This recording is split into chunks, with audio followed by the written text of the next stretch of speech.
Welcome again to Saturday Night Live with Smoo and the crew. Where has Mike gone and who's eating Colin? Take one. Yes, it's a bit of a mayhem today. It's a lovely, lovely sunny day. Hope you're all enjoying yourself. Crazy bunch in this evening. We've got Dave as usual. Hello, Dave. Hello.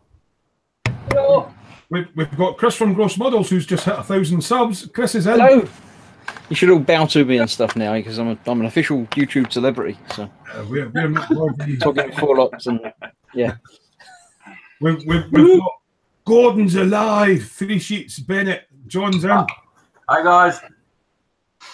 We've got Lynn, who's been eating lots of strange American foods all the way in America. Hiya, Lynn. Hi. The dad of the group just managed to sneak back. Yes, it was Wind in the Willows Part 2. It was. all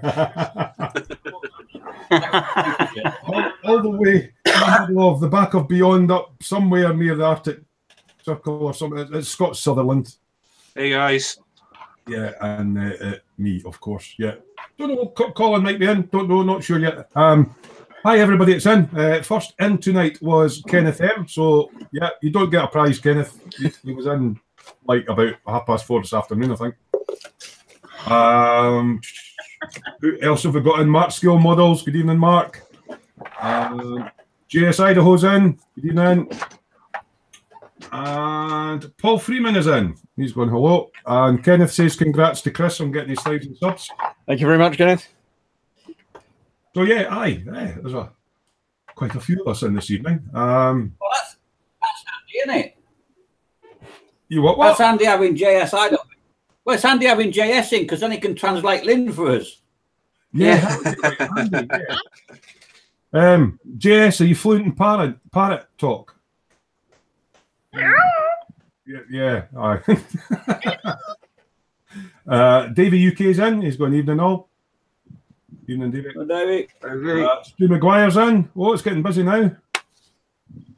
Philip Gosling's in. Oh. And Mr. Observant, of course, our Kenneth is going. Do you own any other shirts, Mike? No. He's got 7 ammo t-shirts, all the same. They're all back Monday, Tuesday, Wednesday, Thursday. So yeah, hi guys. Thanks for joining us this Saturday evening. It's been lovely weather out here. I've got out in the book a couple of times, so that's been nice. Personally, I haven't done any modelling at all. Yeah. I've been told I'm getting sacked, but I also game, and there's a game that I help on a server with, and there's a new patch coming out, so I've been testing that. That's my excuse. I'm sacked it. So yeah, I've been gaming. My module for modelling hasn't been here, so yeah, we'll get back to it. What about the rest of you lot? I know Dave's been busy at the bench. I know John's been busy at the bench. I think Chris has kind of lost his mojo. Lynn's thinking about it. My mojo went a couple of weeks back, really, when I finished the plane from the Starlifter thing. I'm trying to kickstart it again now by doing a little truck. So I've just got that ready to prime now. I'm going to do that in a minute. What truck are you doing, Chris? It's a Revel US Army Vehicles. 144? It's 144 scale, yeah. So the truck itself, where we go? There we go. There's a wheel. Have we got 2 of each then, Chris? There's 4 wheels. That's the bed of the truck. There you go. I'll put another light on. My goodness, that's tiny. There we go. Chris? That's the bed of the truck there. So. Oh my gosh. Chris, is there 2 of each in there then? Because it only showed 3 on the box, didn't it? Yeah, 2 of each in there. Was it absolutely tiny? There's 2 sprues, and they're identical sprues, and there's bits that aren't actually used in the kit as well. There's little life raft things that aren't part of it. You got spare bits. So yeah, as far as I can tell, Revel do a couple of big 144 scale boats that I've got one of, and it's got this pack in it. It's got these sprues in it, so they've obviously just done them as extra kits as well. But I mean, this was from E-Models. I think it was like £8 and 4p or something. Right. So it's throwaway money, and it's six models in it. Although the tanks have only got about 4 bits to them, so it's not exactly difficult model building. You'll not go through a lot of painting them, will you? No, there's not much paint involved. I'm gonna prime them now, and then tomorrow I'll get ready and do some painting. Little page of decals. It's nothing. I've done a tank. Hang about. I'll find my tank. There you go. That was the tank from the kit. Is that in camo? Because I can't see it. Yep, it's in no, just in normal sort of grey military colours. I should put That won't take up much space in your room and your. It doesn't. It sits on top of my airbrush booth normally. There you go. So yeah, I just thought I'd do one of them just to get me back into the swing of things. Oh, you'll be finished up by the night. No, I'll get the priming done, then that'll have to dry anyway. So. Well, you don't have any worries for where to put things at 144th, huh, Chris? Not really, but then again, the star lifter I just did only just fitted in the spray booth. It's right. It's a bit bigger. So just because it's a small scale, doesn't mean to say they do some big kits. Oh yeah. I'm thinking my next big build is going to be the Saturn V, which stands about so tall off the floor at 144. So right up Mike Street. That'll be fun. So I think I'm going to do a little bit more of the tugs. Do the next bit of the tower on the tugs that I can see peering at me down here. The little one of the two tugs that ongoing. Do another bit of that, I think, and then get another kit out of the way. Do the space theme. Because I've been playing space games, so it's all Great stuff. Well, you've done a lot more than me anyway. Shane Young's in. He's saying good evening all. Hi Shane. Stephen Whittingham is in. Evening, folks from sunny Plymouth. It's sunny here too. Sun's going down, but it's sunny. Oh, sunny. Jared saying, evening everyone, congrats on 1K, Chris. So, thank you. It's all right. I'm going to mute because I'm going to be doing the airbrushing, but I'm still listening, but I can't. You won't hear me if I talk to you. So. Let's go across and see. I know somebody who has been busy. That'll be Mr. Dave Weiser. I'm going back. How you doing, Dave? Why do you always pick on me? John's been as busy. Well, I've been. John first. No, that's all right. I've been. You're breaking for up. Those of you that know, am I? Yeah. For those of you that don't know, I'm doing a sort of commission build for a friend, which is a Lancaster. And so I've started on the diorama. I've done it underneath the Lancaster. Basically, it's a Bedford water bowser and a Tilly. Yeah, lovely. And a little so they're going to go Lancaster. Oh, that's cool. Motorbike and the Bowser and the wee truck. Yeah.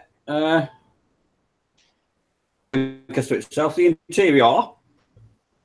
The interior of the Lancaster. Interior. I take it Pip's gaming or something because you're lagging like mad tonight. Yeah, she'll be on. Yeah. Well, that's the interior of that. Your Lanc, yep. Yeah. I'm working on Ed Force 1, which is now come to a bit of a standstill because I'm out of primer till Thursday. But that's been the Bevel. It's a pig. Yeah. It's an absolute dog of a kit. Mike's on the same thing, and yeah, it's a horrible thing. Mike's got about 3 of them, huh? Yeah. It's a lot of work in it, but then that's what model making is about, isn't it? It's hits and that you shake the box and they fall out of. Exactly. But it's actually nicer to, a bit of hard work and do stuff. And then while I was working on that and waiting for filler to dry and more filler to dry and some more filler to dry. Did you use much filler on it, Dave? Yeah, just a bit, yeah. And so I got my 172 Mustang. That's nice. I was using. Nice. Hang on. That's what There's an actual metal finish on that apart from the blue nose on it. Yeah, using the Mr. Metal aluminium. How do you say it, Lynn? Aluminium. Using that on it, and it polished up really well, and it was absolutely shiny and gorgeous.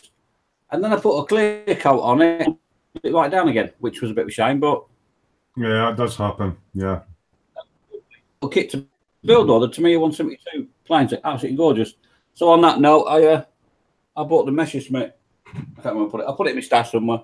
I bought the little Messerschmitt to be getting on as well. So, and that's been my week, really. That's all right. You've slowed down a bit doing that lank.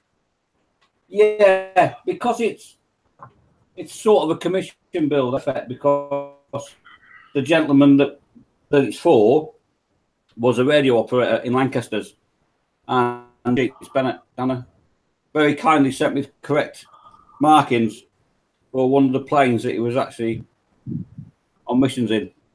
His dad. It's up to him whether he wants to keep it himself or Yeah. you know. But I want it to be 100%. I don't want to rush it. Normally I can build a kit in 2 days. That's taken me 4 days and the bomb bay done. Wow. Hmm. You're cracking on with it though. Yeah, definitely taking a bit more time to pay attention to detail. Yes, definitely. Yeah. Your screen's going. So, but I'm actually enjoying it. Your screen's going black intermittently, mate. Is that going to make you slow down on all your other kits, Dave, or are you just going to motor back in, do you think? I'm starting to take a bit more. I don't know, but it's a bit more. I don't know what I'm doing. I mean, the kits cost you the same whether you build them in 2 days or a week. So, you know, from a financial point of view. Yeah. Yeah. Good thinking, Batman. Yeah. Ray Agolina's in. Ray from Malta. Good evening, Ray. Thanks for the packages this week. Thank you, Ray. My little Maltese knights sitting here. Yeah. Yes. I didn't know actually the St. John's Knights was why St. John's Ambulance was called St. John's Ambulance. So you learn something new every day. So there you go. If I knew Ray was going to be watching, I'd have bought up a box of Maltesers that I got downstairs. But I You've got some Maltesers, have you? John Bennett, any relation? It's going high, guys. Frankie goes to Hobbywoods in. Good evening from work, unfortunately. So he's in and out, hopefully more in and out. Said the actress to the bishop. Yes, I have to keep it clean tonight. So, yeah, not be going down there. Right, okay. So John's been a busy boy. So, Mr. Bennett, what have you been up to this week? Well, I've actually just about finished my Mustang. Oh, that's looking nice. What make a kit is that and what scale is it? It's 1/48 and it's the Tamiya one. That's nice. That's nice. Yeah, it's taking you ages to do that. Mine's just far away. You got the spot one. Yeah, cracking plane. Yeah. Harry, you might want to look on John. I've just got to do a pin wash on it. Then I shall seal it all off and then finish the weathering off, then take the mask off the canopy and that's done. So hopefully I should have it done by tomorrow night. Oh, that's good. Anything else you've been working on? Well, the Enterprise has finally dried off now, so I can start decaling the top. Right, and doing the warp nestles, because I ended up having problems with them. So shot some X20A on it, and that dealt with them. Yeah, I was looking at you going, you put neat X20A on to set your decals down. I'm like, Yeah, they're quite awkward to work with, and very thin, very delicate. So it's like a one shot. You've got to get them in the right place first time, and then X20A, you know, worried that it would have burnt them. Yeah. But I tried it on an inconspicuous place first to make sure it didn't melt it. Yeah, but you're not supposed to try it on your knee. Yeah. No, definitely not. Was that all you've done this week? I thought you'd been doing loads. I've been tinkering and stuff, painted ejector seats. No, definitely not. Was that all you've done this week? Oh, somebody's watching this background and not got a mute. It's you. It's all right. No bother, mate. Kenneth's going very nice. Frankie's going good job on the Mustang. Ray's going very nice, John. Cheers, guys. There's some photos of it up in the dungeon as well, so You'll keep sticking photos on the album as you're getting on with it. yeah. Well, the thing is, most people know what is involved in doing a cockpit out and putting a kit together. Yeah. So, because I decided to try something different with the camouflage pattern on this time, with the airbrushing it on and stuff. Mm-hmm. So I put a couple of photographs up of that, and I put one up earlier on how it's sitting now. Excellent stuff. It's a case of what do I do next after I've finished the Enterprise? Well, you've not much to choose for your stash, have you, really? I mean, you might be struggling to find something. Oh, decisions. Expat Spain's in. He's going hi, Smoo in the crew. Hi, Expat. Oh, Hi, guys. Plastic Welder's in as well. Evening all. How are you, mate? Plastic. Well, why don't we go and see? I don't know if Mike's done anything this week. You've been kind of like me, Mike. Have you got anything done this week, or have you been? He's been working on his cosh. Similar to what Dave was showing a minute ago, but not quite as far forward. No, well, we all know I'm not quite as fast as Dave, don't we? Mm. Yeah, I've thrown the Westland to one side because it is a very old moulding for the commission, our John's mate's father-in-law's commission type thing. But I have actually bought a Westland new mould. Nice. So Aye. That's a grey version of the one that I got. Yep. the detail on that is fantastic. The quality, there's not an ounce, not a tiny bit of flash on it. The detail is just brilliant compared to the other one. And I also got a photo etch upgrade for it. Yeah, I'll need to see if I can get that as well for mine. Yeah. Yeah. And so that's arrived this week amongst a couple of other parcels that I'm not allowed to open until Wednesday. Yeah, it's Scott and Mike's birthdays next week. So, yeah, there's been packages arriving. Uh-huh. So I've been on with them a la 747, been filling in some windows and drilling some out and sprue going left, right, and centre and sanding and sprue going and sanding and sprue going and sanding, and I'm still going on it. There seems to be a theme because Dave said something very much the same about that lovely Revel Boeing. And the other two jumbos that I've done in the past have been exactly the same. But like I say, it's what makes you a modeler, isn't it? You come up with these things and you find a way around them. Yeah. But what I will say is I just had a message off of Colin now. He's not going to be able to make it in tonight. He's so sore. He's tried sitting on the bench, but his back's really sore. So he may, well, he's saying he won't be in at this stage. So if you're watching, Cole, get well soon, mate. Yeah, get well soon, Colin. My love. Take it steady, mate. Yeah. Take it steady. As everything's knitting and healing together, it's sore.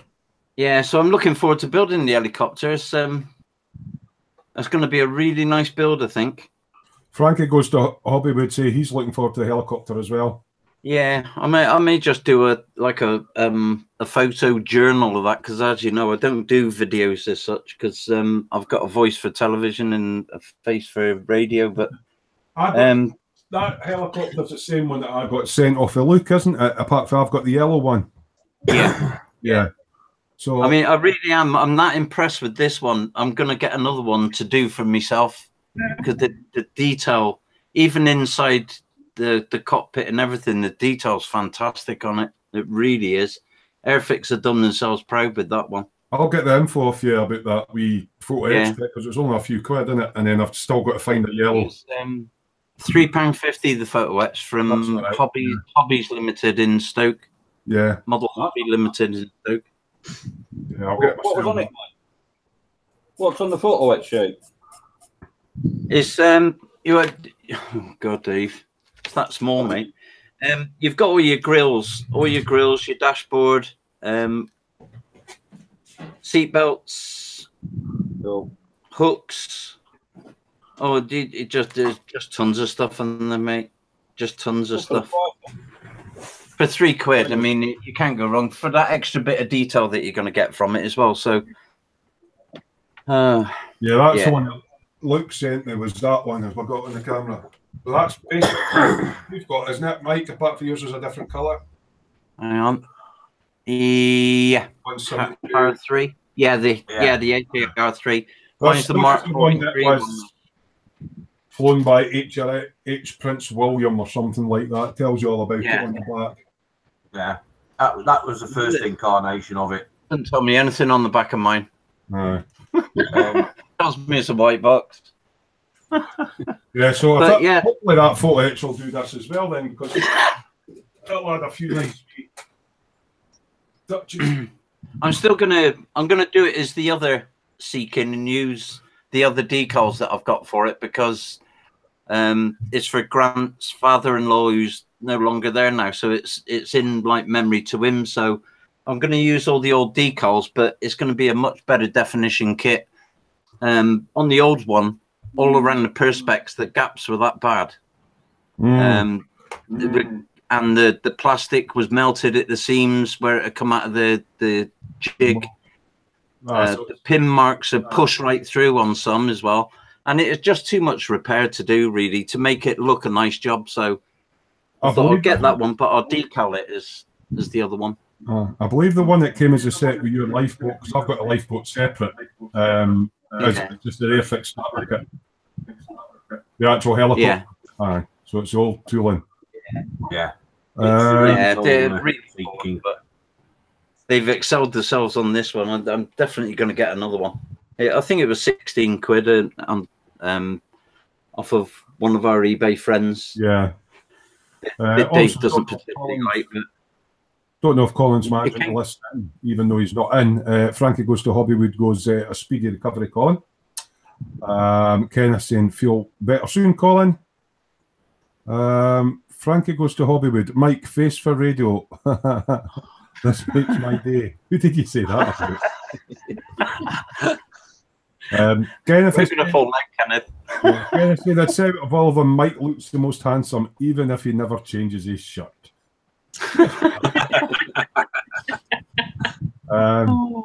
Alan's in. I do change my shirt. It's clean. Alan's in under his own name tonight instead of being under his Northwest modeler. Evening, Alan. We had Alan. Alan's coming on next Saturday as a special guest, so hopefully Colin's feeling better there then, because you know what will happen.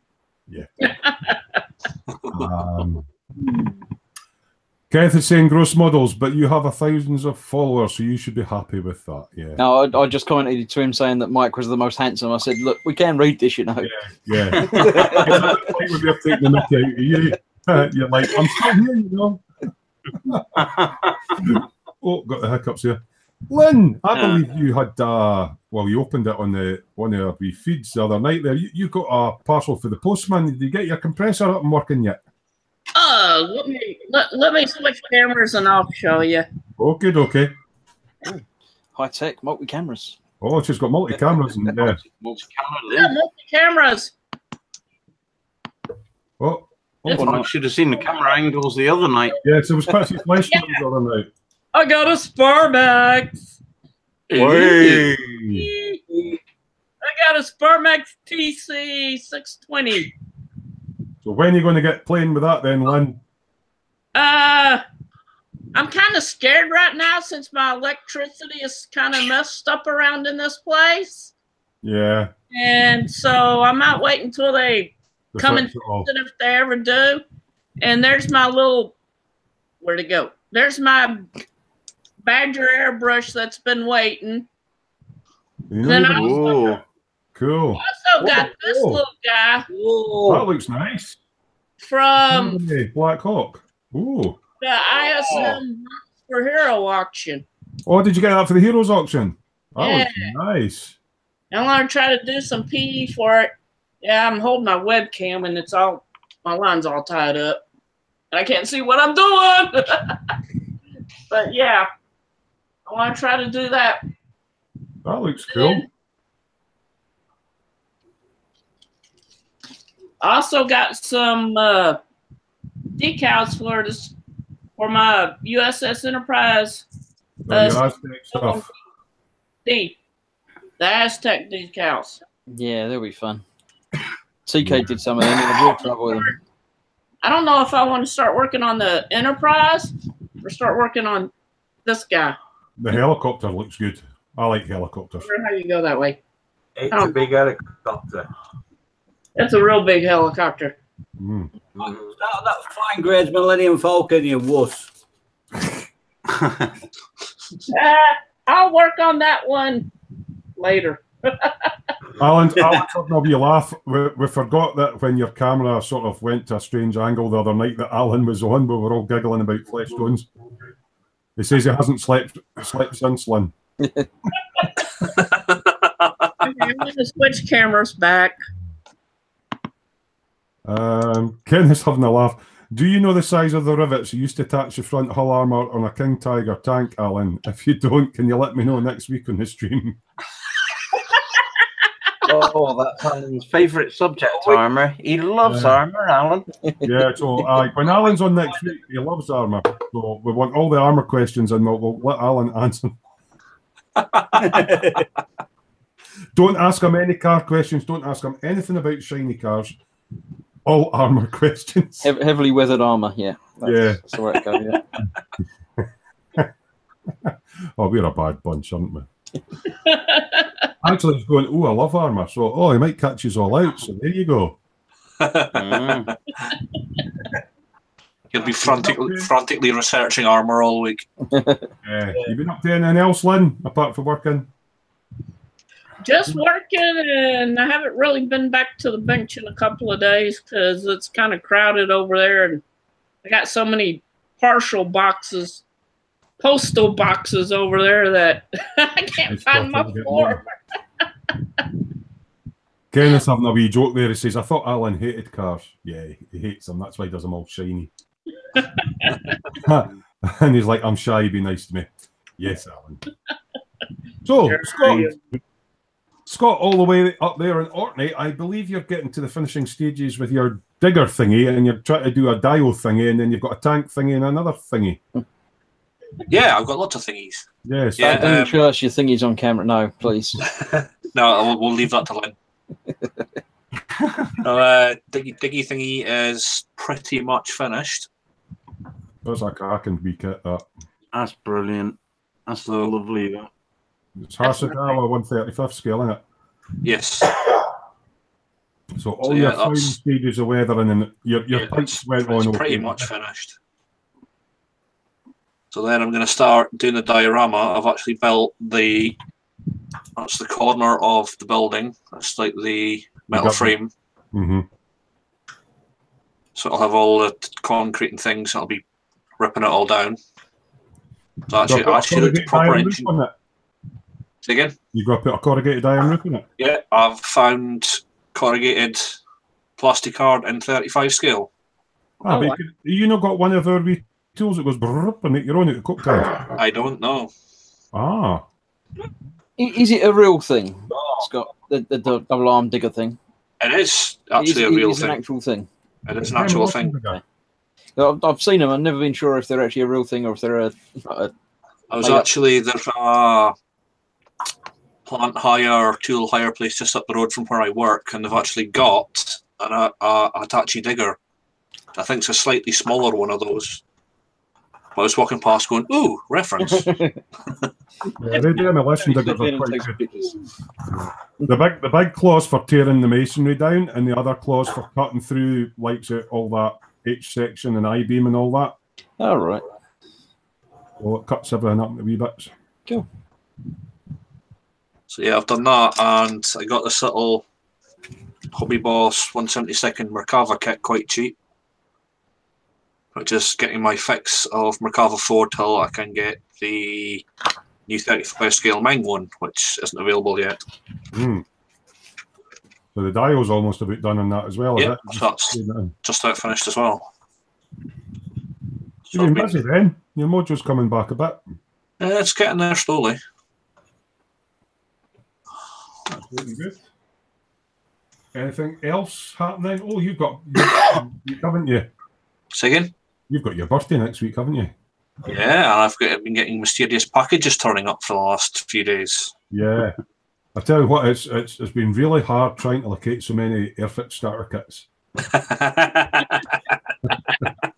and get them all into one big box and send them up. So he goes, "Oh, I've got lots of lots of Heralds and lots of Beatles." Mostly Heralds, but yeah. Oh yeah.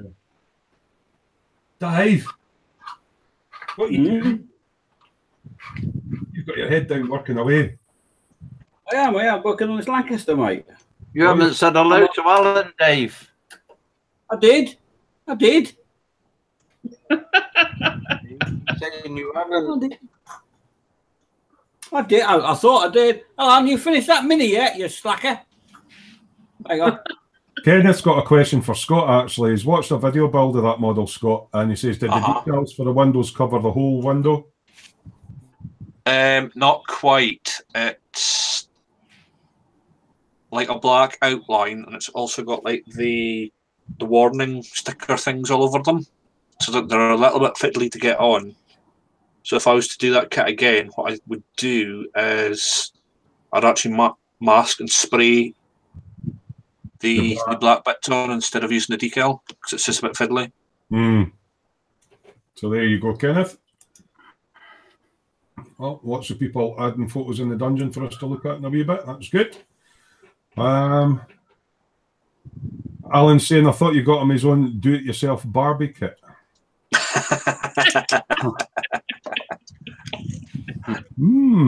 Yes. Is that the one with the lovely long hair that I can put ponytails in? And yes. I think it's life-size, those ones, though, Scott. Oh, okay. Yeah, it's kind of a life-size one. So what have the guys been up to in the chat? Obviously, there's a few of us been up to some modelling and some of us haven't, so I've not got a lot to talk about this week. I've been doing bits to my truck. Actually, talking about the truck, the wheels themselves, the tyres, I should say, the inner rims weren't sitting against the wheels, so I've packed them full of these styrofoam packing nuts that you get. I've got a big bag of them somewhere. So I've just stuffed all the tyres of every single wheel, which took me a little while, just to push the tyres against the rims. So I did that, and I've painted my shock absorbers red, and that was it. That's all I've done. It's really quite bad. We got quite scared at one point, Terry, because when we asked you what you were doing, you said, I'm packing nuts. I'm packing nuts, yes. I've got a bag of them. I'm bagging nuts somewhere. Yeah, I can't see where I put them. Yeah, that's a totally different subject. Alan's saying Vincent's birthday. I have it planned. He. Oh boy! Can't remember when Vincent's is. I'll need to look at the birthday dates. Kenneth's saying December, isn't it? I think. All right, Kenneth's saying a do-it-yourself barbecue kit would be expensive to post, especially if it was unless it was a monthly scale. Post all the wee individual bricks. Aye, who's next? We've got. Is it Scott? You're the 24th. Mike's on the 25th. Yeah, I'm Tuesday. Mike's Wednesday. And then we've got Dave's on the 8th of May. My brother's is on the 7th. And then I can't think who's after that. I think we've got a month free of birthdays. But yeah, so there'll probably be and on the 15th. Unboxing videos on Tuesday or Wednesday. We'll see how the guys are feeling, if they're feeling up to it. So you might get an impromptu live feed popping up with what the guys got for their birthday. If you want to see a grown man cry because he's suddenly gotten a dozen Airfix starter Herald kits, tune in.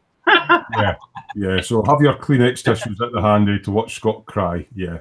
I thought you sent him a box full of packing peanuts, Terry. No, that's still on its way. I think that's in that. That's the one. Right. Yeah, that's it's like a big box, but it's really light, and you'll think, they've sent me some air from Edinburgh or something. Ray's going, nice t-shirt. My car's a Suzuki Swift. Yeah, I got that at the bike show, mate. it's nice. It's been really warm here today. It's that nice thin material. So. Alan's saying Chris gets 1,000 followers and sits in the dark like the Godfather.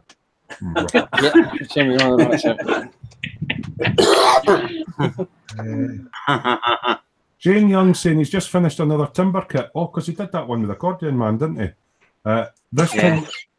This time an xylophone player, and the Tamiya Beetle is work in progress. Why did we get a giggle there at his accordion player? Was that because of the movement of his right hand? No, it was me laughing at Alan's comment there. All right, Scott, if the box vibrates, run. Ah, yeah, or if it ticks. Because they discovered a World War II bomb in London or something like that. I don't know. We've just had it in Portsmouth, mate.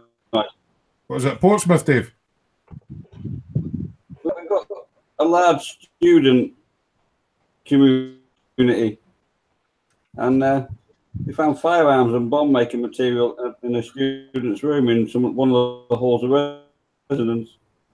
What change? When was that? That shop this week. Oh dear, so they're still planning and plotting. Oh dear, don't like that. Yeah, so I would need to check on the. I've got a list of the dates of everybody's birthdays. I don't know when Vincent's is, but I think he'll be easy to buy for anything, you know, that Japanese mechanised and puts you on the naughty step and armour. So we're thinking of getting them, I don't know, something different. The 144 scale armour kit. 144 scale armour kit. And all the detail up.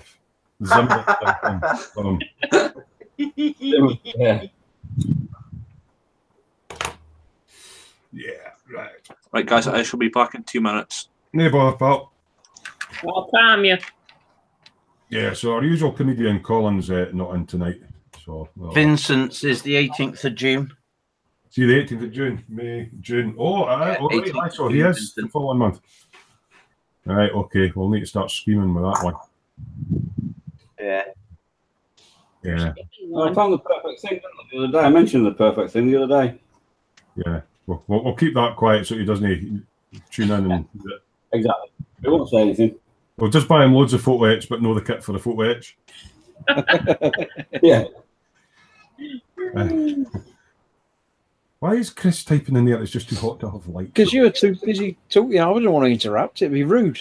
No. I'm not here often. I'll keep quiet in the background. It's fine. I thought you were supposed to be in the chat anyway, Chris. No, I'll get nervous if I'm not in the chat. I get twitchy. I think people are talking about me behind my back. Chris just doesn't want to be seen today. Yeah. John, what are you still working on your Typhoon or whatever? No, he's sitting shaking his head. What's he got now? I assume he's muted. That? That's Think that. about the voice. A Matchbox. 1 second. Something. Probably Smart One. Oh, right. I haven't seen some of these kits since I was a young lad. Yeah. That shows you the size He's of had him in his loft.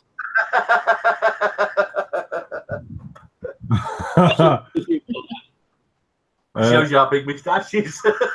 Yeah. Alan's been thinking of some stuff like something German for Vincent, possibly. Or maybe a grinder. Kind of saying, yeah, photo etch for boats or something else it doesn't build. Yeah. Is that a mains powered grinder or a battery operated grinder? Expat Spain was saying better get ordering some rivets for Vincent. Yeah. Give him 112 scale ones for all his 135th tanks. Then how many are the wrong size? Alan's going battery and chipmunk. Battery operated chipmunk. Yeah, there's some strange people in this evening. So yeah, right. We need your help in the chat tonight. So fire questions at us. Because we've got two people busy You may building even- away, and the rest are pretending that they're not here. Yeah, I'm going to be not here actually. In reality, in a minute, I'm going to disappear for a bit. So I'll. You're gonna go do some gaming with. Go and do some gaming. Yeah, I've been at work all day, so it's nice to chat, but I got to do some games. Yeah. So I'll catch you all another time. No problem, Chris. All right, Sometime. Chris, are you playing Elite and Dangerous? I'm I'm doing God of War at the moment. I've been doing some Elite Dangerous, but I picked up God of War yesterday, in fact, when it came out. So I've been working my way through that. It's quite good fun. But yeah, I've been doing a bit of Elite as well. Saving up for a big ship. Oh, okay. Well, have fun. I will. Good night, all, and bye, night. everybody. All right. See you later, Chris. Tell me. Done, mate. See you later, Chris. See you later. See you. Kenneth's going, I have an electric burr grinder for taking burrs off. Yeah, I've got a Dremel.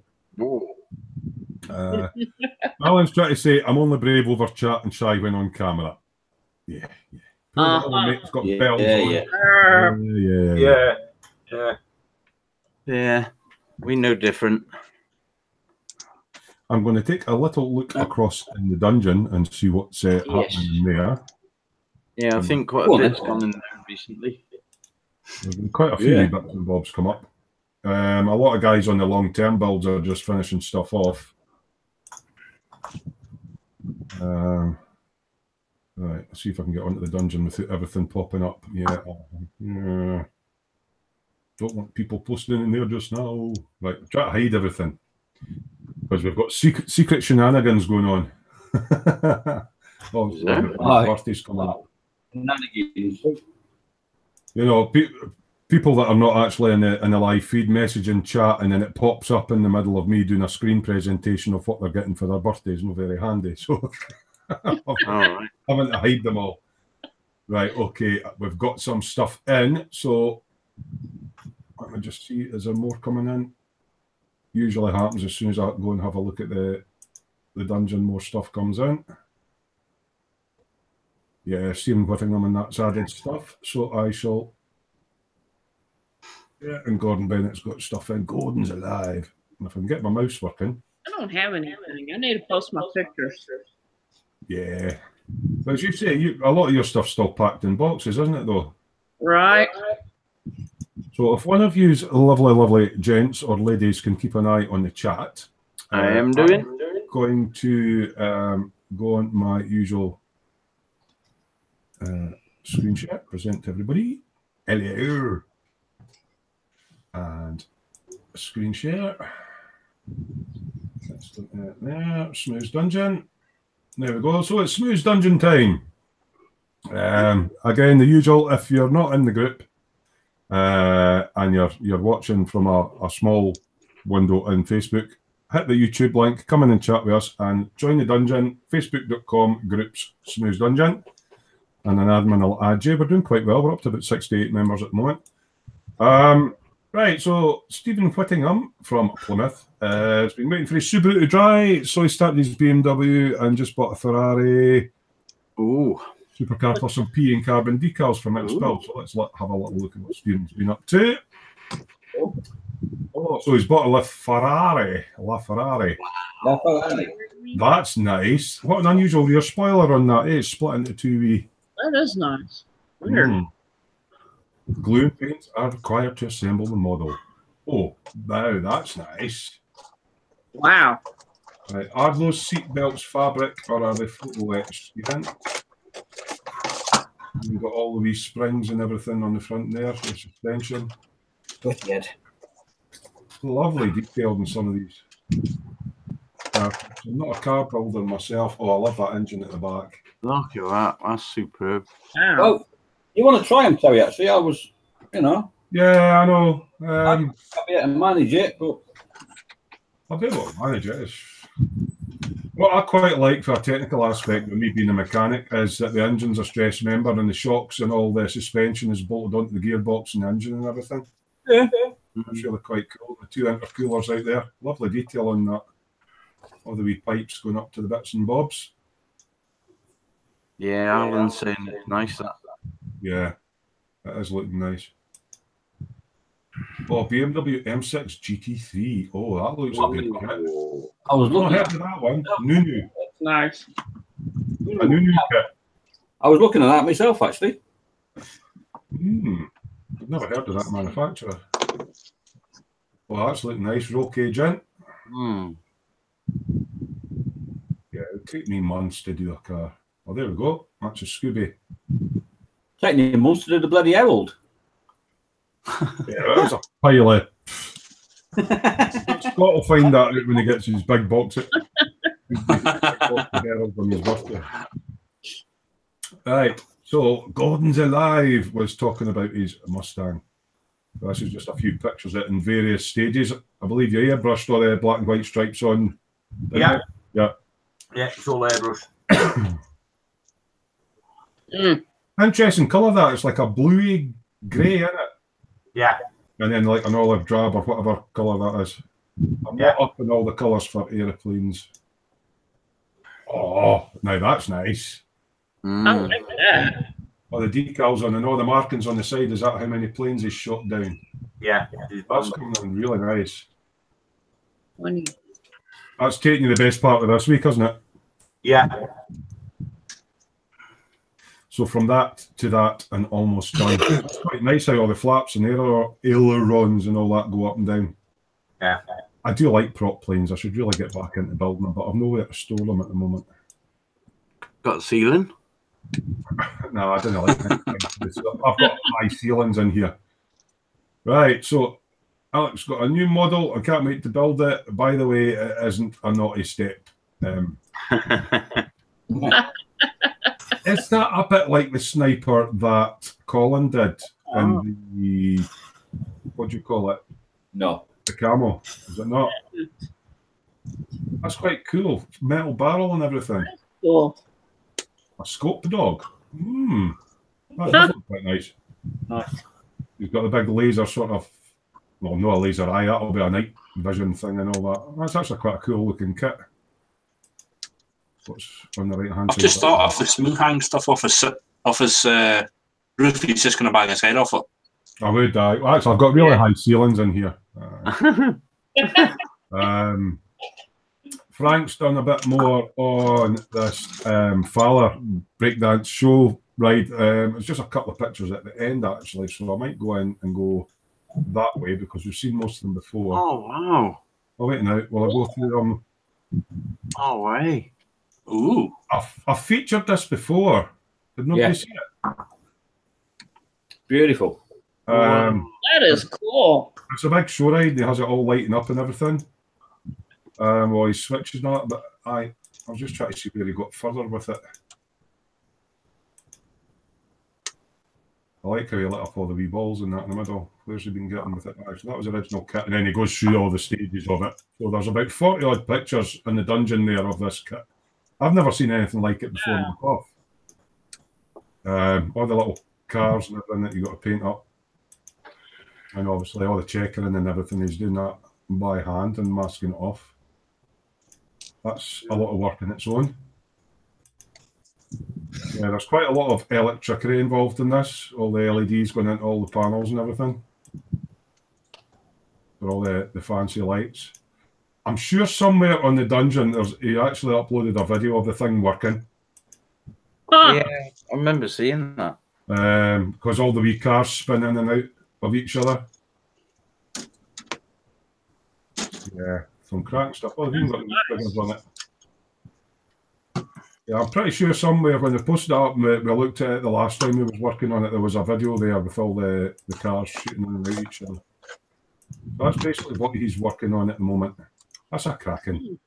I've never seen anything like that. That's with Fowler. I take it that's German. If you haven't seen it yet, Colin's uploaded the first episode of his Cat, which is his take on the Star Wars AT-AT, but as a cat vehicle. So when you get a spare wee hour or so, go and have a wee look at that. Frank's also been working on the VW Golf. Now, I know he's only added 2 pictures to that because they are gorgeous, slightly down. Yeah. The one we've been following. So he's got some more lighting and assembly done on it.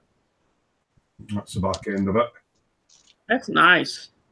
Lovely. And the bit that I was most impressed was The dash. we'll get on to it in a minute, but he's lit up his dash and everything. Daryl D, our friend from Hawaii, a future Chitula figure, sculpt a new base and add in Nina. Just finish the basic colours and mix his oils. He does some really interesting figurines, does Daryl. Mm.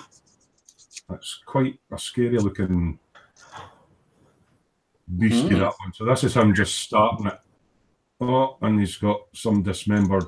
He's got so many things. Sometimes things fall off the shelf and he has to redo them. But yeah, so that's what Daryl's working on at the moment. Let's scroll down a bit.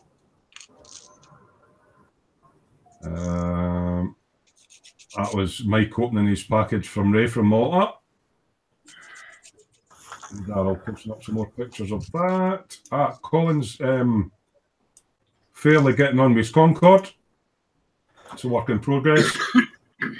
So obviously he's managed to, mind you, had the wee accident and he broke the nose off of it. So he's managed to get the nose back on it. So he'll be working on getting all that finished up for the next part of his video build, because he's going to be putting sound and stuff in it to go all the lighting. What else have we got? Alan's been playing about with electricity. Yeah. Yeah, I can see flames and carnage coming with this, but we're going to try and help him out if we can. But yeah, he's playing with electricity at the moment. Right, this is the other one that Frank was on about. This is actually the dash of this Golf. Oh, cool. Isn't that cracking? Now, I asked him how he done it, because normally the dashes on these, you have the black plastic. So he's cut out the black plastic and he's put clear styrene at the back, then put the decals over the top, so when you backlight it, it comes through the decal. Ah, very cool. I thought about doing some. Even around the cigarette lighter. Yeah. Oh, wow. Yeah. Brilliant. And the radio and everything like that. Now, when you think about that's a 1/24 scale car, so. That's impressive. It is. Great. Well, yeah, he certainly likes squeezing little LEDs, nano LEDs into places that you wouldn't think of. I think we covered that one last week. Shane. Oh. Kenneth M wants to know what Bart's doing to that girl on the. You've been watching funny sites again, haven't you? You're getting weird pop-ups again. Where? On the side. The pop-up on the side, yeah, he disappeared and then disappeared again. Yeah. You've been looking at that UKdoggers.com again. No. Suggested pages are all these weird pages that come up. Did we feature this last week? Shane Young's Beetle that he's doing all the custom blue and everything on. This was on 24th. That's a Beetle colour, isn't it? If ever I saw one. Yeah. Looks like a lot of detail in that kit, even on the wheels and that, compared to our starter kits, you know. Setting it, the difference, isn't it? Yeah. Yeah, just a slight difference. I mean, that's got lovely engine and gearbox detail and everything, but ours had light and nothing. Yeah, so he's working away on that. I think there's been an awful lot going up in the dungeon, actually. I've been checking through. I'll keep looking. Well, Alan's got his Dodge Viper. I think we showed that last week. And the Mini Cooper, although Dave's finished his. And I mean, Viper, I finished that and all that. Then. Come on, there we go. My mate John Reeves from Ireland, he's working on a Kawasaki ZXR Ninja at the moment. So that's him working on the various bits and bobs of the bike frame and engine. He's done a good job on those wheels. These wheel decals are a pain in the backside if anybody's ever done them.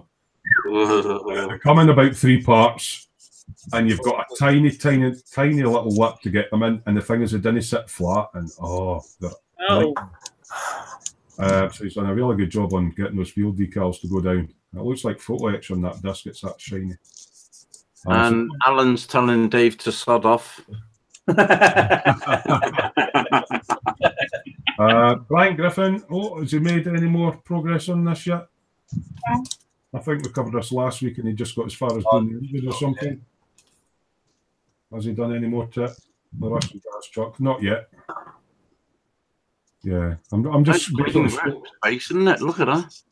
I think we said that last week as well, didn't we? Yeah, look at this for a workspace. Yeah. Nice and tidy. That's the way it should be. Yeah, Scott gets a bit OCD about untidy benches. Reese is in the chat saying, hello, everyone. Sorry you can't be with us again. Oh, yeah, Reese, baby. Meep. Yeah, meep. The thing is, though, Mike, when I tidy my bench, I can't find nothing. No. That's another view of Frank's golf with the interior in with the dashboard lighting up. It's really nice and bright. It's Fabulous. Absolutely. I love that. I really do. It's really nice. Vincent, he's our German, Belgian friend from Mr. Lost Model Making has uploaded another bit of his space battleship Yamato that he lit up. So if you want to watch that and listen to somebody speaking in German or Belgian or whatever it is. This is an interesting one. Steve Spencer Beanie. I don't think I went over this. The USS Enterprise refit. He used a Tamiya Pearl White on it. That's what I've used. Is that what you use on yours as well? Yeah. I've used Pearl White on a bike. I've never thought about. Is that rattle can, John, isn't it? Yeah. Yeah. Yeah, it just gives you a bit of subtle shading and pearlising on the. Yeah, just painted it gloss white and then just quick light dusting over the top. Cool. It even comes through when you matte varnish it as well. Oh, nice.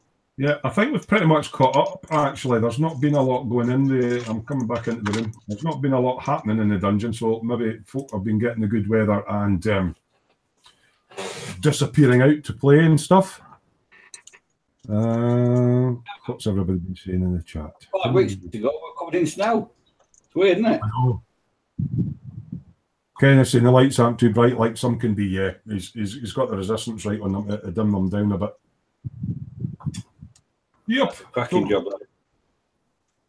Yeah, I'm sort of playing about with my lights for my fire engine, but I'm not going to be anywhere near that yet. Colin's itching at the bit to get started with his, because he's going to have a lot of chopping up to do with his dashboard and everything. Yeah. I'm at the stage. Yeah, it's a video.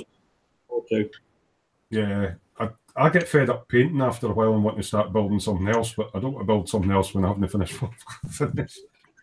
I've got that. About 10 things, haven't you? Hey? You've got about 10 things on the go at the moment. I've got my wee flesh stones figure. I've got that on the go. I've still got to finish the eyes. 2 of them. Then I can get on with that. Slow burn on the background's my Peterbilt truck. I've still got my RZ to finish. I've got my mate's bike to finish. I've got 2 tanks and 2 APCs to paint. my Beetle. That's what I'm saying. I get bored and I tend to find I like sticking things together and then can't be bothered painting them. And then I get a stage where I want to paint. And, the prosecution was. Alan's going, Dave, look in the dungeon. We've just been in the dungeon. What is Alan put in the dungeon now? What's he done? It's probably a rude gesture, knowing Alan. I'm just refreshing it. Probably gesticulating at me or something. I'll have a look now and see what he's. It'd be something to do with the mini. It might be something to do with the mini, so I'll just go into screen share again. Click on that. Yeah, it is the mini. Go into screen share. Well, let's have a look. There. And there.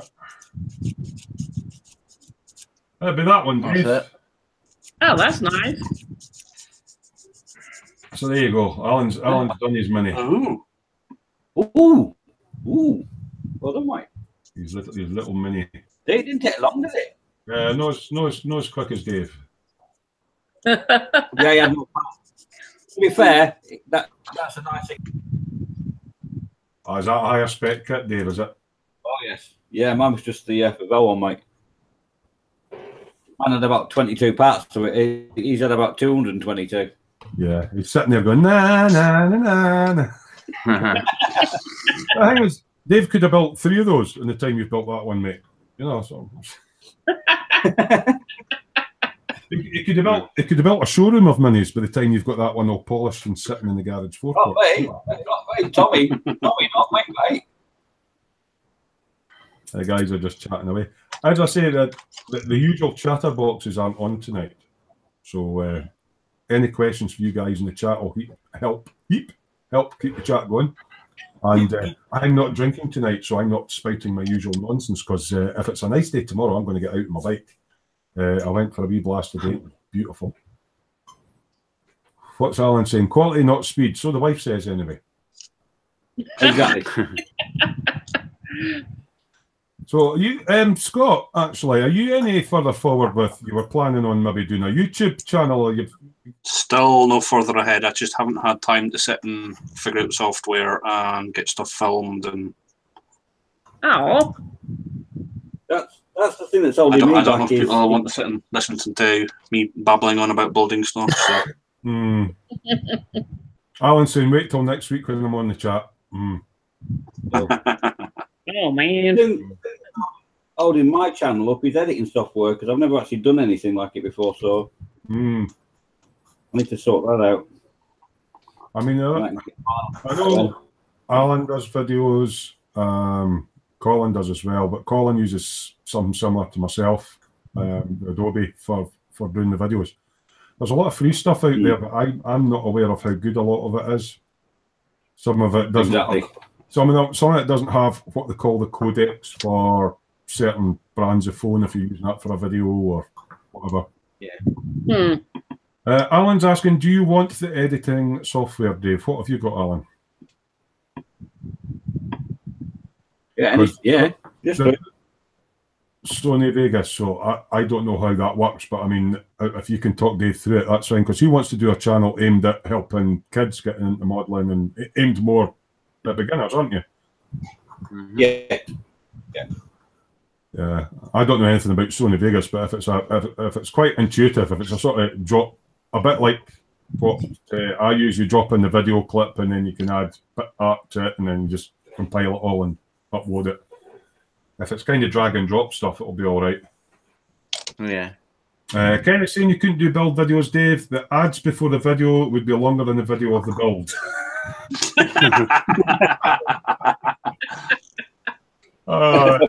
There you go, everyone. Done. That's the good thing about not being monetized anymore, because I've not got 1,000 subscribers. I don't have ads popping up. Chris has. Oh, Chris will have. Aye. But I'm just waiting for that, and he's probably still in chat. You know, when you've got the 1,000 subs, you can get the highlight the thing, the money thing comes up, and folk can pay like £2 to pop a thing up in chat. I'm just waiting for super chat coming up.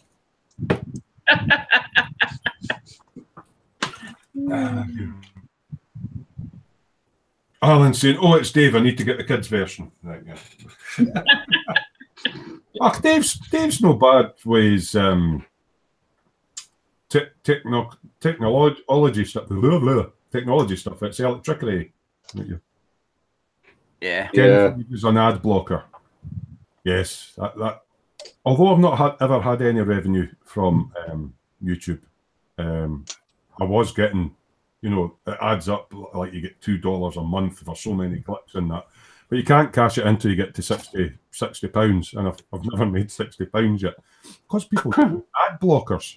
Funnily enough, but yeah, YouTube's no really a way, unless you're getting like one of these viral videos where you're getting like 2 million views. You didn't really make money off of it. Right. Alan's going, Jesus, Terry, get some alcohol down you.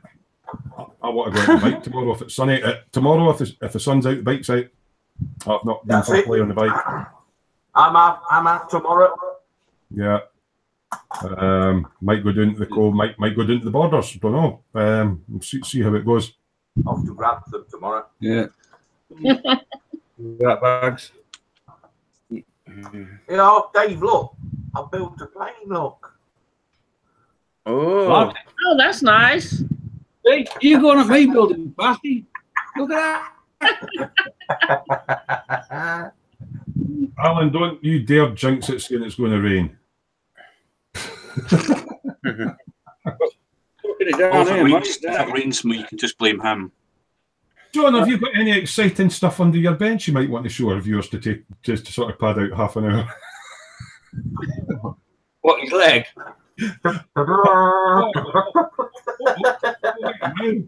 What is that? Thunder. Where the hell did you get that? Where'd you get My that? local shop. Oh, Thunderbirds 2 container dock. Well, I like Thunderbirds. Yeah. Yeah, Shima. What scale's that in, mate? 1 to 350th. 350. So that's like ship scale. Yeah. And you, Yeah, is that the my same local- scale as your Thunderbird 2? Yeah. I Oh, want Thunderbird. Expensive.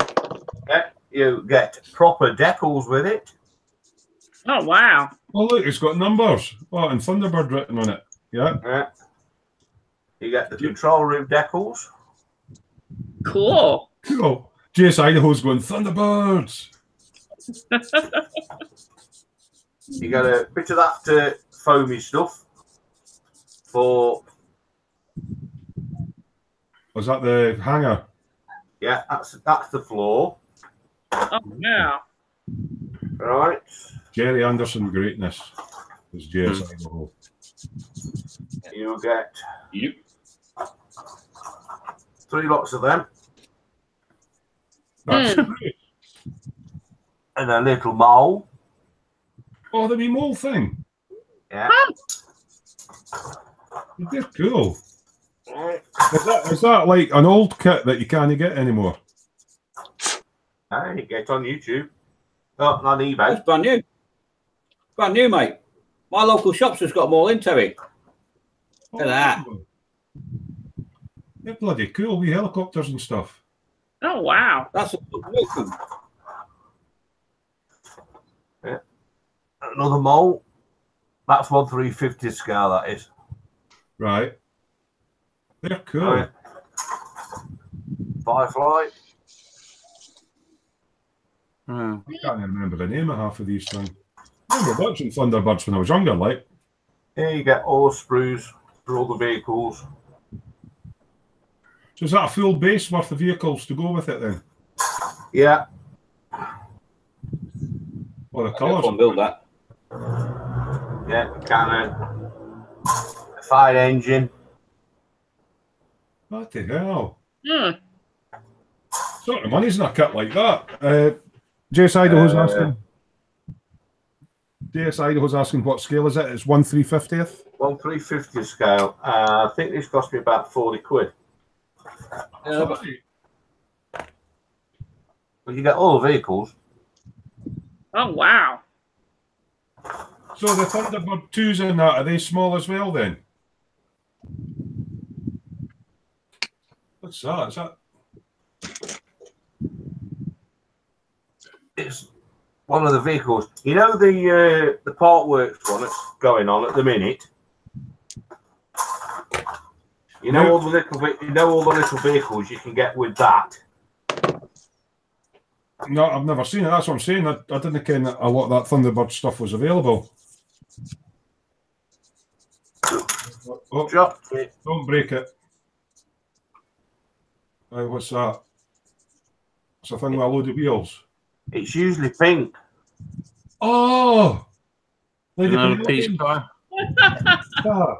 Oh. It's Thunderbird 6. It's Lady Penelope's Rolls Royce. Oh! Oh, wow. That's a cracking kit.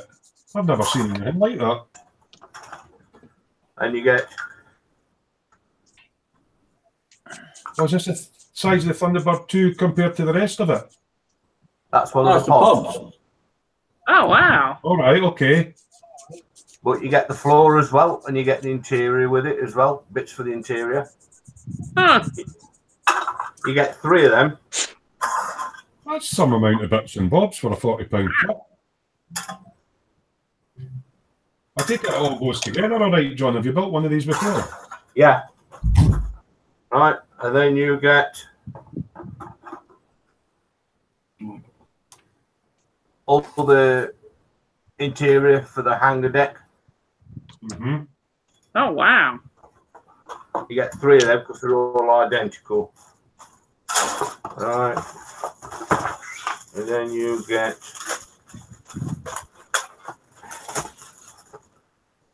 back wall. Is this all in the one box? Yeah. Wow. Holy cow. I didn't know you could get all that stuff.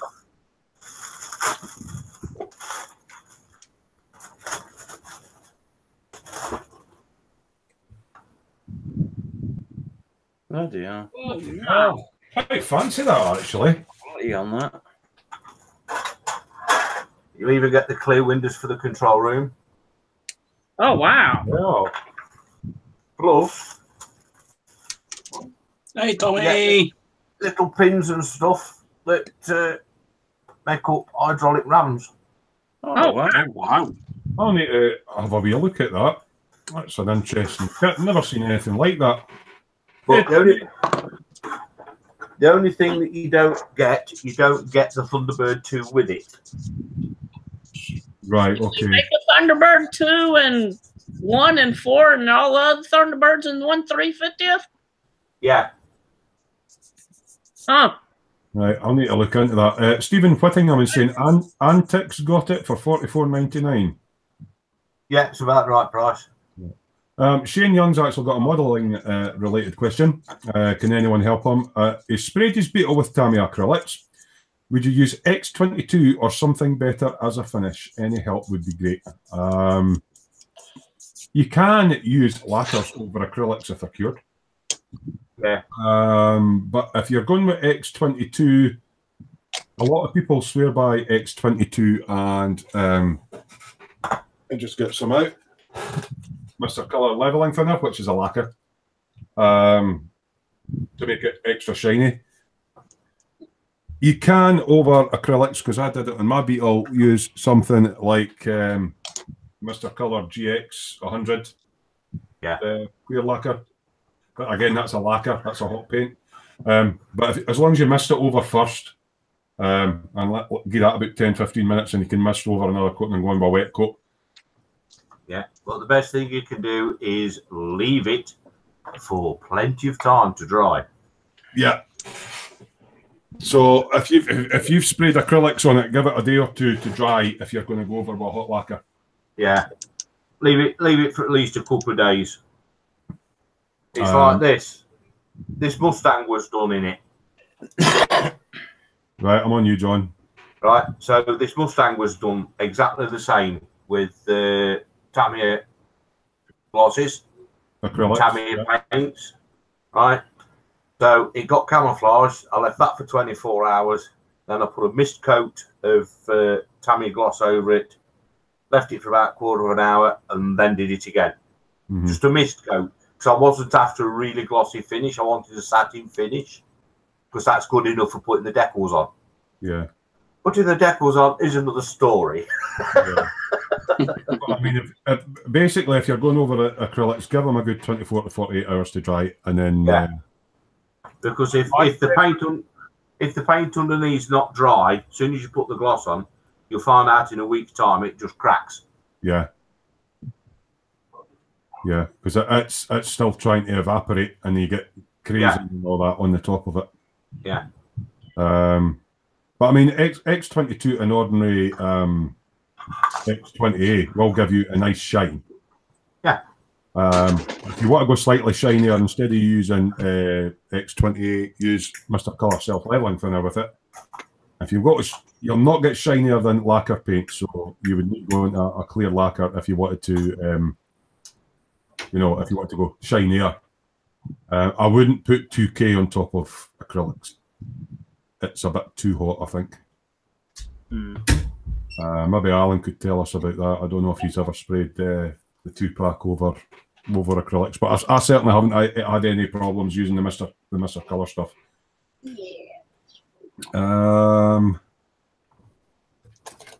X-Pack Spence, even Dave might not finish that in a week, going on about that Thunderbirds kit. There is a lot to it. I'll tell you what, I'll put it all back in its box and I'll show you when I've put it all back in, how full it is.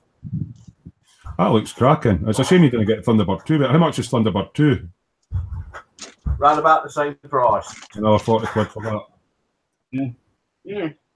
Just saying to him, My local model shop's got them in, the one I go in all the time and get my stuff from. He's got them in. He got them last week. I've never seen them. So, yeah, they're nice. They're beautiful at the same. Ray's saying, hi, Tommy boy. He's been gone. Well, John Paul's in. No seen John Paul for a wee while. He's in. Hiya, John. Jump.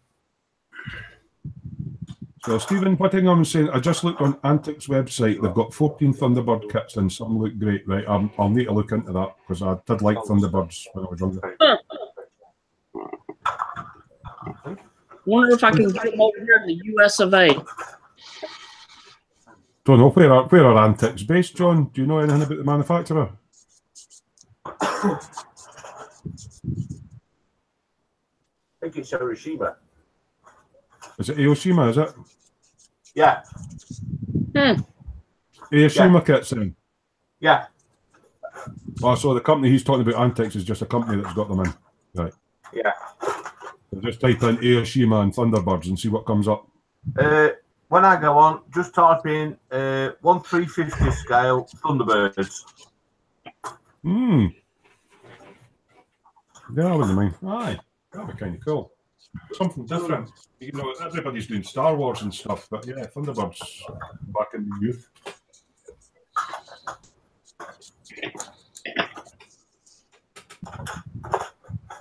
It's that quiet tonight. I could probably do some modelling. Isn't that, is it? Yeah, I think everybody's off enjoying the sun. Oh, yeah. You can't blame them. Unless Alan puts a jinx in it. See if it rains tomorrow, Alan. We know who to blame. If it rains tomorrow and y'all can blame Alan and kick him off tomorrow, you know, next weekend show, just tell him not to come in because he drinks y'all's background. It's absolutely. It's thundering here at the moment. We've had all sorts of Terry. rain and thunder. No, hold on. Oh my gosh. Hold on, John, oh, there we go. That's the size of the box you get for 40 odd quid. It's all right. But it's basically no point having that unless you've got the Thunderbird 2 kit to go with it. Yeah. Well, I've actually got the Thunderbird 2 kit in the loft. Yeah. And a 72nd scale Thunderbird 1 and a 72nd scale Thunderbird 1. Thunderbird 4. Oh, that's no good because they're 72nd and that's 1/350th. Yeah, well, what I'm doing is I've got the Thunderbird 2. I'm after the Thunderbird 1 and the Thunderbird 3 at the minute. But I'm waiting to hear from my friend in Japan at the moment. Stephen Whittingham is saying Antics, a local model shop, but they've got a store over in the UK. Yeah. Kenneth's asking, does it have any decals, John? Yeah. One sheet. It's just got one sheet. One sheet. John, let down just one. One sheet. I'm just wondering. Yeah, the next size up Thunderbird 2 is that one. What scale's that one, John? That's 72nd one?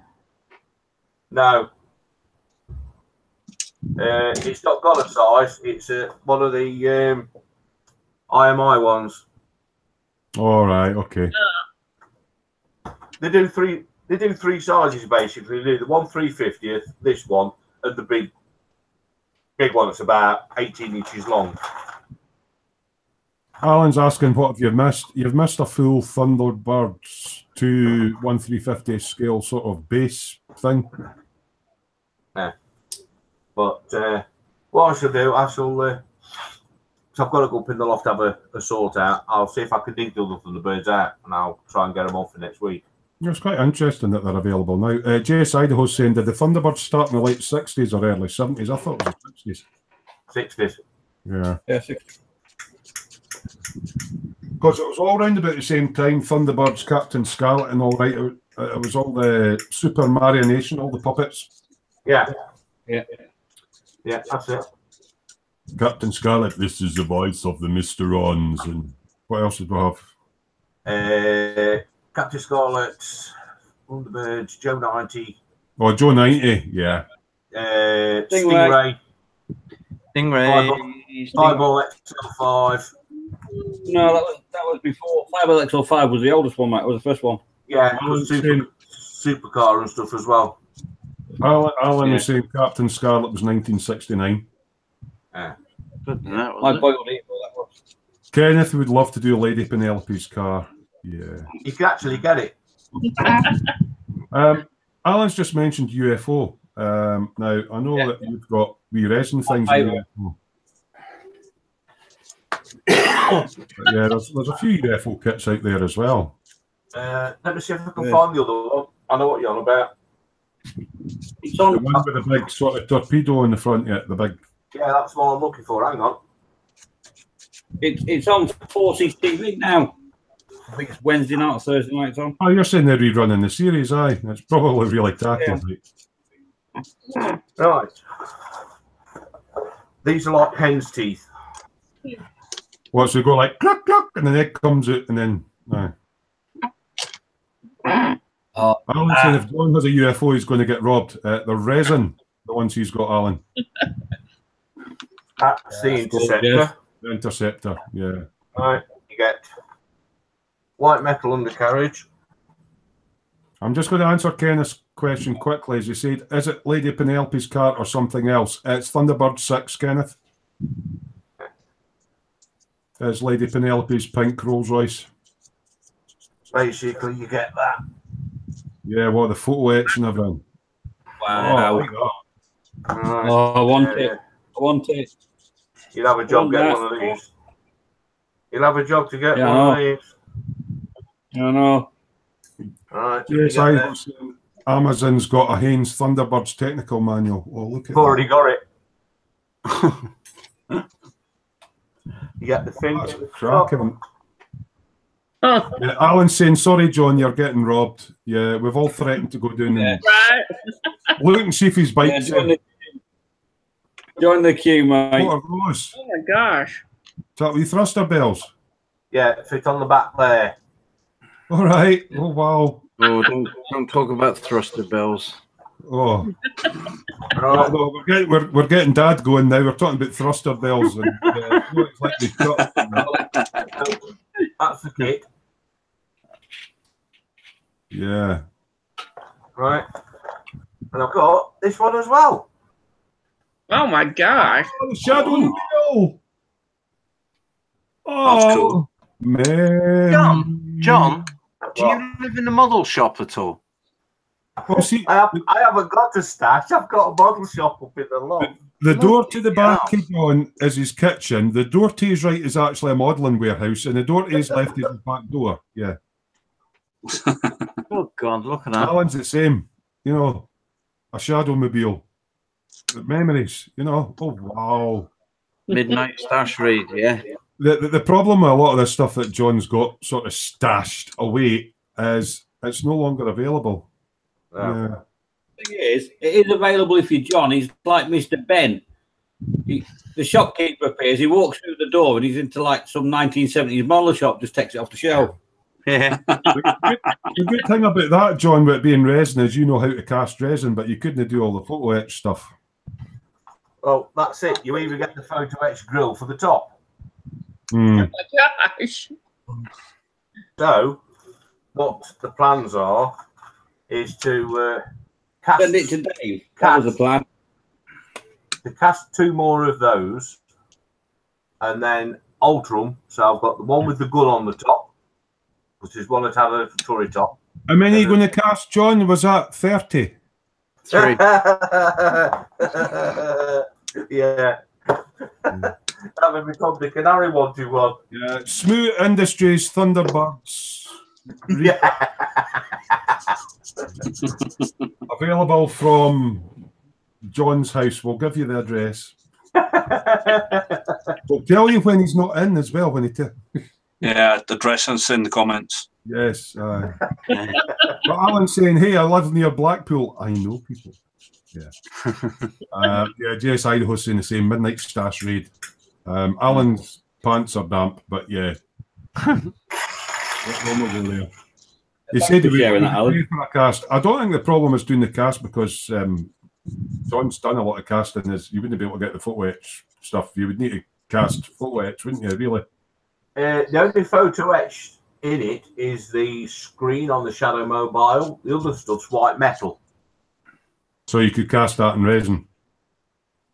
Just about, yeah. Hmm. But ideally, I could do with casting it in metal again because of the strength. Because that little interceptor is actually quite heavy. Oh, so would you do that with tin mixture? Yeah. Tin and lead. Yeah. Almost like a solder, kind of, I suppose. Yeah, to just be a case of making the mould and melting it on the old gas cooker in a ladle and just pouring it in. Hmm. Like we used to make the old bakes for fishing.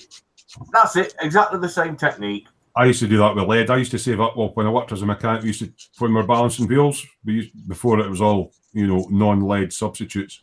Yeah, you was up the lead and melt all the lead. Don't give us that. Yeah, don't give us that, Terry. You was on the church roof having the lead away, weren't you? Nah, the scrap man used to give us money for it. Alan's saying if we all club together for fuel, we can all go down in the van for a raid. That sounds more on the liver. What would do? Good plan. You need a bloody big van, I think. You would. You would, yes. One of them whites removal vans for Pickfords. It's just like, we'll be sitting talking about something, I remember such and such a kit, and then all of a sudden John will go, I'll be back in a minute. He goes into his modelling warehouse and comes back with a kit. Vincent's in! Hello, Vincent. Hi, guys. Hey, Vincent. You've been away again? No pictures, Vince. What? No pictures? I've got you on your monkey bike. Alan's saying he can get hold of an Arctic. And JS Idaho's saying, imagine all the decals. You need an Arctic just for the decals at John's bit. Yeah. One of the funniest things I ever saw with 25 years of driving coaches was I was driving into London one day and on a roundabout, and on the side of it in huge big letters said Pickfords to careful removers. I was giggling for about an hour. Alan goes, hello, Vincent. Yeah. Funny man. How you doing anyway, Vince? All right? Yeah, fine. Went to my best bait basically, and had a nice little barbecue. And it's got nice weather there as well. It's been lovely and sunny here. Yeah, 24 degrees over here, and we were out till like just 10 minutes ago, and it was still 20 degrees, so it was lovely. Did you scooter? You'll not get much barbecue supplies in the back of your monkey bike, though, would you? No, I went there straight with the car because I went away on a bit of a trip with my mum in the afternoon. All right, okay. You know, because my dad's not here anymore and she doesn't get out of the house. Otherwise, well, she does get out of the house, but it's nice to be out with your mum. If you know. Ray from Malta's going, hi, Vincent, my friend. And Alan's saying, loves you really, Vince. Yeah, we know how Alan is. I mean, what you been up to model making wise, Vince? Just a second. I'll let you get settled in. No bother. We'll see what Vincey boy's been up to. Probably working on his B1. I've not been working on that lately. Been doing a naughty step job. I'm going on the naughty step for this, but I've built a little high-grade RX 78. An RX 78 naughty step machine. Yeah. Is that one? Nice. 144. 144. Aye, Chris's deal. Yeah, Chris's deal, basically. It's one of the, and a lot of people in the stream, well, if they're into Grandpa anyway, will have heard about this. It's part of the Loot Crate debacle. So I still have got 3 more to go. It's part of what? Basically, there's Loot Vault and Loot Crate. And through a Loot Crate deal or Loot Vault, I can't remember which one of the two it was. They were like, get 5, get, a random Iron-Blooded Orphan series, Gundam for free. Well, not for free, but like for a cheap price. So it's like, okay, I'm going to order the 5. which came down to like $20 US. Fuck all, really. What's that, Dave? What's Dave showing us? We've got. And it turned out that instead of getting 5 random kits from a certain show, you actually got the RX-78 5 times over. So what's the one that Dave's shown us? What naughty step machines is that one, mate? Same one. The same one. Yeah, that's Daddy Naughty Step Machine. Yeah. Granddaddy Naughty Step Machine. RX-78 2. I did something else as well. Kenneth's asking if that wee one's an HG. Yeah, it's a high grade, but one of the new ones, the Universal Century line of high grades. So Jace Idaho is going, damn guns. Anyway, the other thing I've been up to is I went to a modeling show last week and I picked up this for a tenner. I've heard that's an interesting build, that Kubel wagon. Yeah, that's what a guy said. Like, my mate took along the Schwim wagon and the Pack 40. Yeah, the Pack 40 with crew for the same amount of money because they were all like the same size of kit. And he said, you know, the Schwim wagon is a lot better than the Kubel wagon is. It's like, yeah, but the Schwim wagon doesn't fit as well as the Kubel wagon with 12 officers next to a plane, you know? Yeah. I've just heard that it's a bit of a fun build. It's a bit of a kerfuffle, yeah. I've looked at it, and just looking at the sprues, there's a couple of steps that I can see that will be like, why did you do it this way? It doesn't make sense. I don't know if you've noticed how much you can see on camera, Vince, but Alan's noticed you're quite busy rolling at the moment. I know, you know it's smoke. No, he's not. You know. I'm not rolling. See? What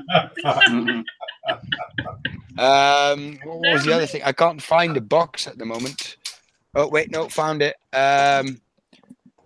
So I went to the store, as you all know, yesterday for someone's birthday. And the store had gotten a load of amusing hobby kits in that they basically got to give away to promote the brand. And I got this modeling shop that did that. Well, basically, Amusing Hobby said, you know, you can have these because you get a lot of volume of our kits in anyway. So, you know, give these to people to get them hooked to our brand. Oh, what is it? A wee Panzer? Yeah, because basically, Amusing Hobby is best known for their paper Panzers, the ones that only made it like a blueprint or a first prototype. And they got me this in, so quite happy with that because it's you think, you know, it's a free kit, it's going to be shite, but I mean, to be fair. Oh, it's a proper plastic styrene kit then. That's all right. You can't complain for nothing. It's one of the E series because that's basically what Amusing Hobby does best is the E series of prototype Panzers, yeah. And this is the E5, the smallest of the bunch. Yeah. Nigel's in. He's saying, I'm at the pub right now and I can't hear what's going on. Go in for a smoke break, Nigel. Hear us better. Kenneth is saying he got a Votom's 120th Scope Dog limited edition last week, Vincent. Ooh. I think that's what we looked at earlier in the dungeon. It looks a cool thing, the sniper with the big mono eye, and I'm not really clued up in all the bands. So how are you getting on with that big B1 build? Not a lot at the moment because I just started a new job, and when I get home during the week, I'm like, eh. Yeah. I've got one of the main landing gears done, nice and white. Oh wow. A metal set from what's the American company that does like a lot of Metal Gear. Scale aircraft conversions. Thank you, John. Yes, that's the one. And I finally finished this. I finally finished sanding back and evening out my putty work on this. Yeah. Had I known, to be fair, I would have gone with the original cones because fuck me, it's a lot of work. Yeah. Language. Apologize. It's after 10 o'clock, man. I mean, over here it is at least. So yeah. Jay Seidel who's saying, Amusing Hobby makes some great kits. I have the VK7201K and it's nice. I have no idea what that is, but Russian tank. To be honest, it's not something I would have bought out of my own accord because I've got a certain team going on in what I have in my stash at the moment the crew knows what I'm planning. It's pretty big. But to be fair, I'm not mad that I got that kit, because it looks very, very interesting, and there might be a future in where I buy more of their stuff and do something with that, like do a what if 1946 kind of deal. Well, you like doing all your realistic scenarios and everything, don't you? Yeah, because this would be one, like, what if the Germans never went to Russia and they basically could have held out against the Allies a lot longer? Then these paper panzers would have become reality. And that's what I'm thinking. Why do they call them paper panzers? I thought you were talking about a paper kit. What's this, John? Blueprint panzers, mate. Tanks that weren't built, or just one prototype. Oh, right, blueprint ones. Okay, right. Okay. Yeah, like, to be fair, they were on the design boards, but they never hit production. Yeah, you had like design.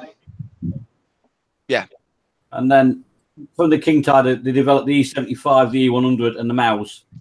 I've heard about the Mouse. That was fixed. Right. Yeah. To be fair, you could consider the Mouse a paper panzer as well, because they never got more than 2 prototypes, and only one really got working properly.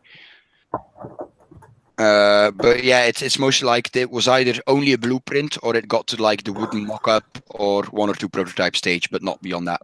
Right. Okay. And the E series paper panzers. I thought this was like a company that made like paper modeling. Like no. Shows you how much I know. Yeah. Basically, the idea behind the E series was the Germans had a lot of differentiating models going on, like the Panther, the King Tiger, the Tiger, the Panzer IV, and no communalities or no common logic in their design. And the E series was meant to change that, to get like more standardization.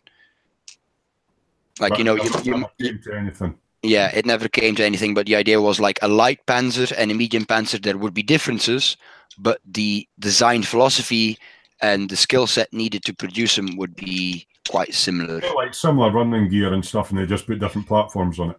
Yeah. Right. Yeah, basically. Yeah. Kenneth's saying it's at 6 a.m. where he is.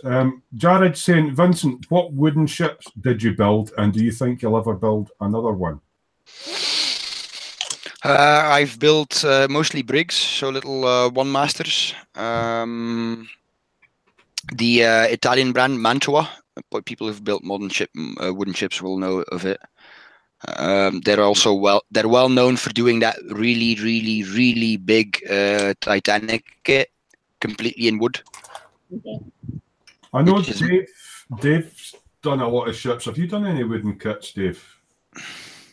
Yeah, I've done the Amati, the Italian company. I prefer. Yeah, Mantua is basically their main competitor. That's what it comes down to. Yeah, there's those 2 companies in wooden ships. I haven't done a Amati yet. And nicer white metal parts, to be honest. Yeah, because I think Mantua only uses bronze and brass castings. Yeah. Anyway, yeah, I built like 3 brigs. One was shit. The second one was less shit, and the third one, it was bad. It still wasn't good.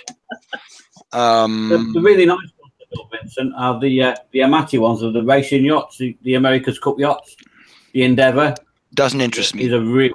No, that doesn't. It's a resin hull, but no. It's like racing boat. Nah, like not 1805 wooden warship is like, oh yeah, because I've read the entire Hornblower series, the Oberyn Maturin series, which is best known for Master and Commander, that movie. I've read all those books, watched everything there is to watch movie wise, so kind of in love with the Royal Navy from that era, Kenneth M is asking, is white metal lead? As far as I know, it used to be tin and lead, almost a high tin count, but they're not allowed to put lead in it anymore, so I don't know. It still has lead in it. Yeah. They are still allowed to put lead in it. That's why when you're handling fuel tracks, you want to use gloves or wash your hands thoroughly afterwards. But I would have lead poisoning anyway. I've worked with lead balance weights in cars for years, and when I first started my apprenticeship, all the brake pads were asbestos. We used to blow them out with an airline. Oh yeah, and then the things as well, the friction plates on the clutch, asbestos line as well, wouldn't they? Yeah. Oh. We've been winding Alan up, Vincent, that when he comes on the show, we have to direct all armour-related questions at him. Yeah. But he says you don't need my knowledge in armour. Vincent has it covered. But no, Alan, we want to quiz you. No. I've got a good pre-50s knowledge and maybe the Korean War as well. After that, it goes to shit. I know nothing about modern stuff. Yeah. Jess Idaho's asking, how many pounds of filler do you think the B1 is going to need? Well, because Nigel's saying the B1 needs loads of something like filler to sort of panel lines are like 3 feet wide in scale, because you were on about shallowing out all the panel lines and that. To be fair, I'm not going to bother, because if I just, because it's in dark tones to begin with, and if I just, panel line it right, they won't be that noticeable when it's standing there on the shelf. It's never, it's not going to be a show model anyway. It's going to look good on the shelf at home. It's a tribute to my dad, and yeah, it's good enough for me. I'm not going to be like, oh, the panel lines are too deep, which, yeah, they are. But it's something you won't notice from a distance. Alan saying I was Royal Air Force. What's armour? That was the stuff you're supposed to drop the bombs on, mate. The other side stuff, not our side stuff. Pip pip and tally ho. Yes, yeah, what ho, chaps? What ho? Chops away. How many time for 2 medals? Yes. Go and warm up the Blenheim. I'm just going over for a wee flight over Blighty. Yes. Mm-hmm. Yes, and the dog named Digger. He says he can't read that. Everybody who knows something about World War II planes is like, yeah, the dog named Digger.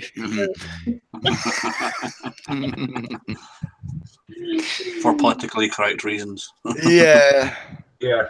To be fair, I'm like, don't hide the name. Don't be so strict about the name, because to be fair, it's portraying a different era. The people had that mindset in the 1940s. Why hide it? They were flawed more in that sense than we are now, probably. But they were great in other ways. So, every era has its thing. When Alan's on next week, do we call him Ginger or Septic? Septic calling Ginger. Tally how. Captain. I'll be going Captain Rupert. Captain Rupert, yes. Well, Rupert, and could you show us the way to Amarillo? Do you have a map, Rupert? With the Colin Badger. Do you have a compass? Great. Now give it to the Master Sergeant, please. Oh, Badger was his nickname. Yeah. Was Badger. Talking about Master Sergeant, damn shame of Orly. Yeah. God damn it. What was it? Yeah, 10 straight minutes, like both parts, the part at the beginning and the part where he goes like, "What's this? A fucking donut?" And that's all ad lib as well. It's like, Jesus. Yeah. Kenneth's asking, was it Honey Badger, Alan?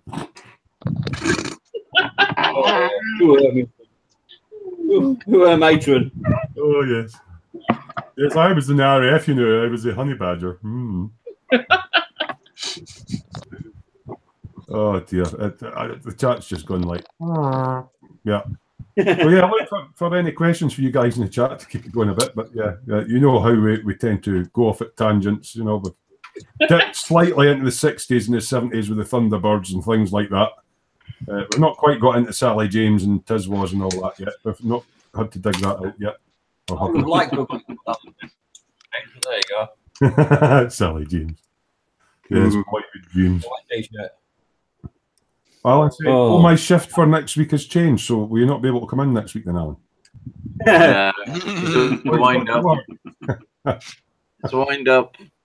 Yeah. We're just waiting on the last minute cancellation. And instead of Alan, have a cardboard cutout of a Rodney.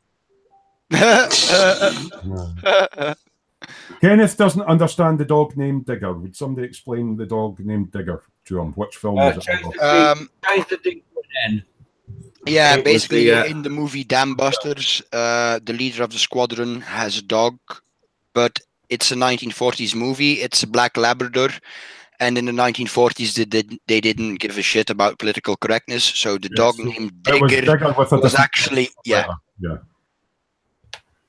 It was a racial slur in a time where racial slurs, were commonplace. Yeah. Alan's going, Sally James in wet t-shirts. Oh, we're on to that vein again then, are we? Yeah. Nothing wrong with we'd like Sally James in a wet t-shirt. I don't know if Lynn would be that interested in Sally James in a wet t-shirt. I think she'd rather have Charles Bronson, or I don't know. What was your sort of film idols, Lynn, when you were growing up? Let's see, Clint Eastwood, John Wayne, Clint Eastwood, Charles Bronson, Burt Reynolds. Oh, Burt Reynolds. Yeah. Any Which Way But Loose, no, that's right. Yeah, Smoking the Bandit. Any Which Way But Loose, that was Clint Eastwood, wasn't it? I said Clint as well, yeah. Yeah, right, Turn Clyde. Bandit. Yeah, Turn Clive.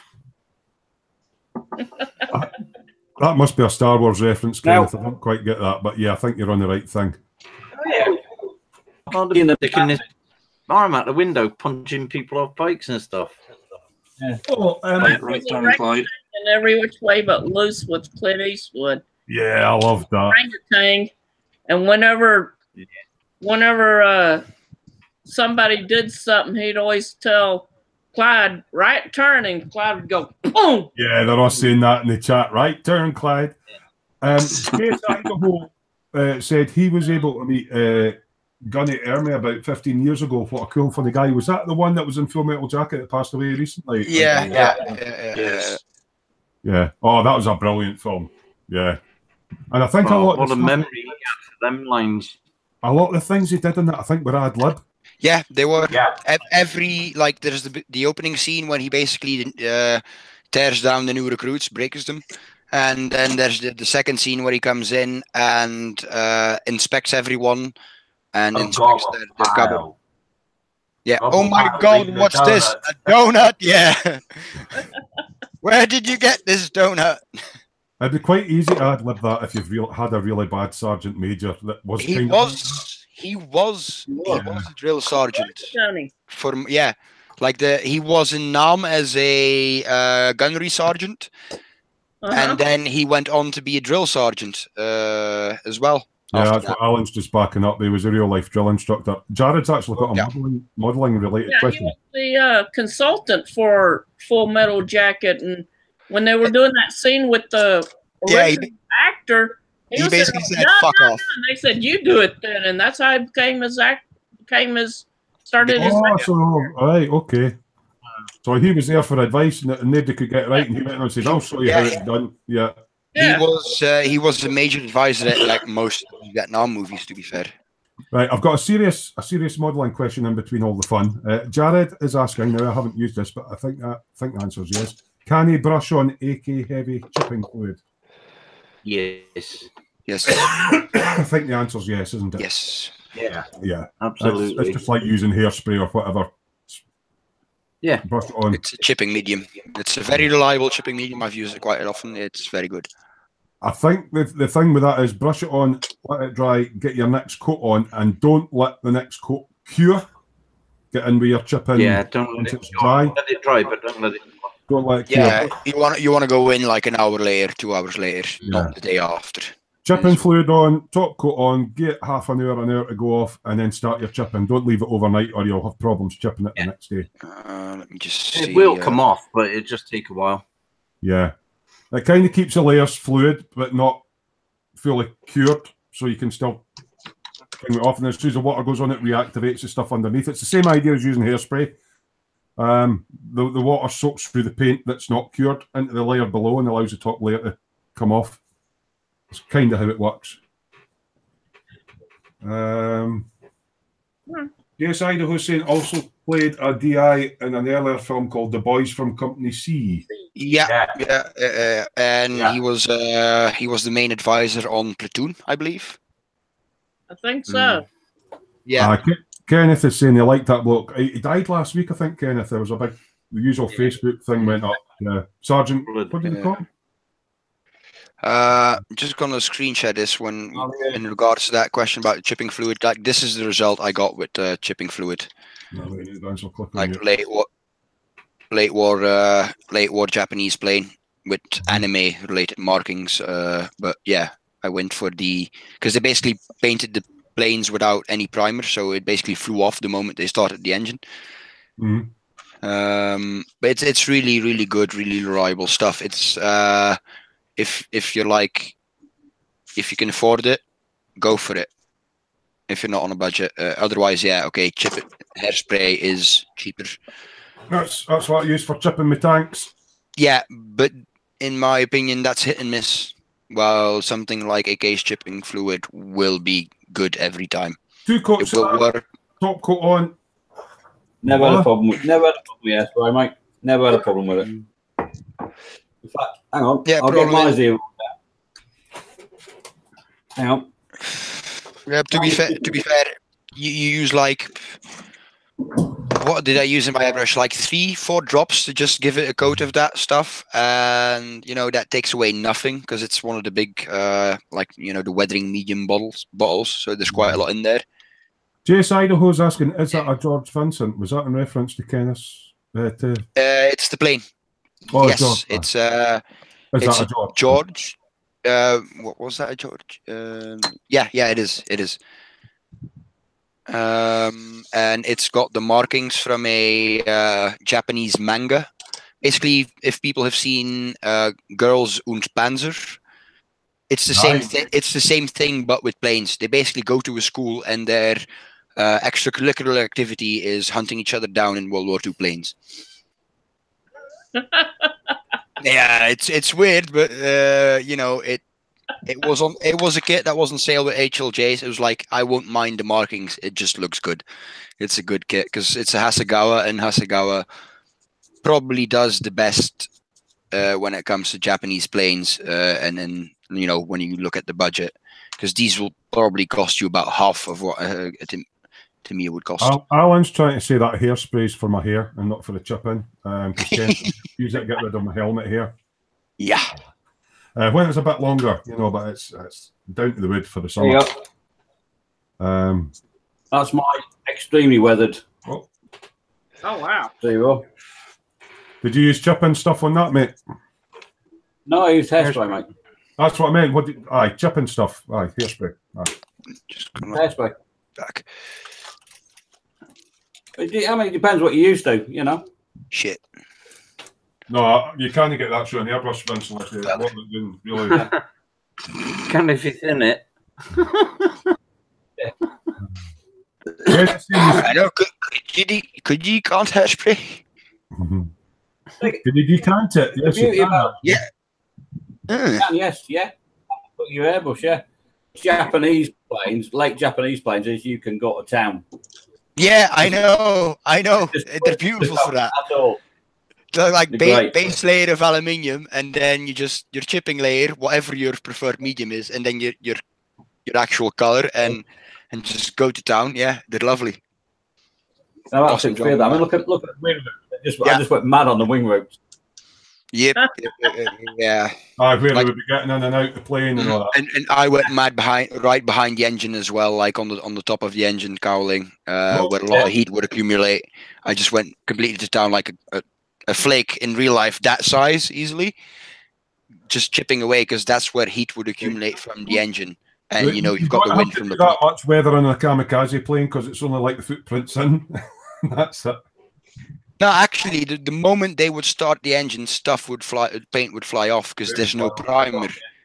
Right. I mean, we hadn't realised that the tail section as well would have just got absolutely battered. Yeah, I forgot about that one. In my opinion, yeah, you're right. That is very good. If you're flying at 300 mile an hour, yeah, you've got that vortex. You've got that vortex behind it, yeah, because of the canopy, you get a really vortex wind going on that plane. JS Idaho's asking, what kit is that, Dave?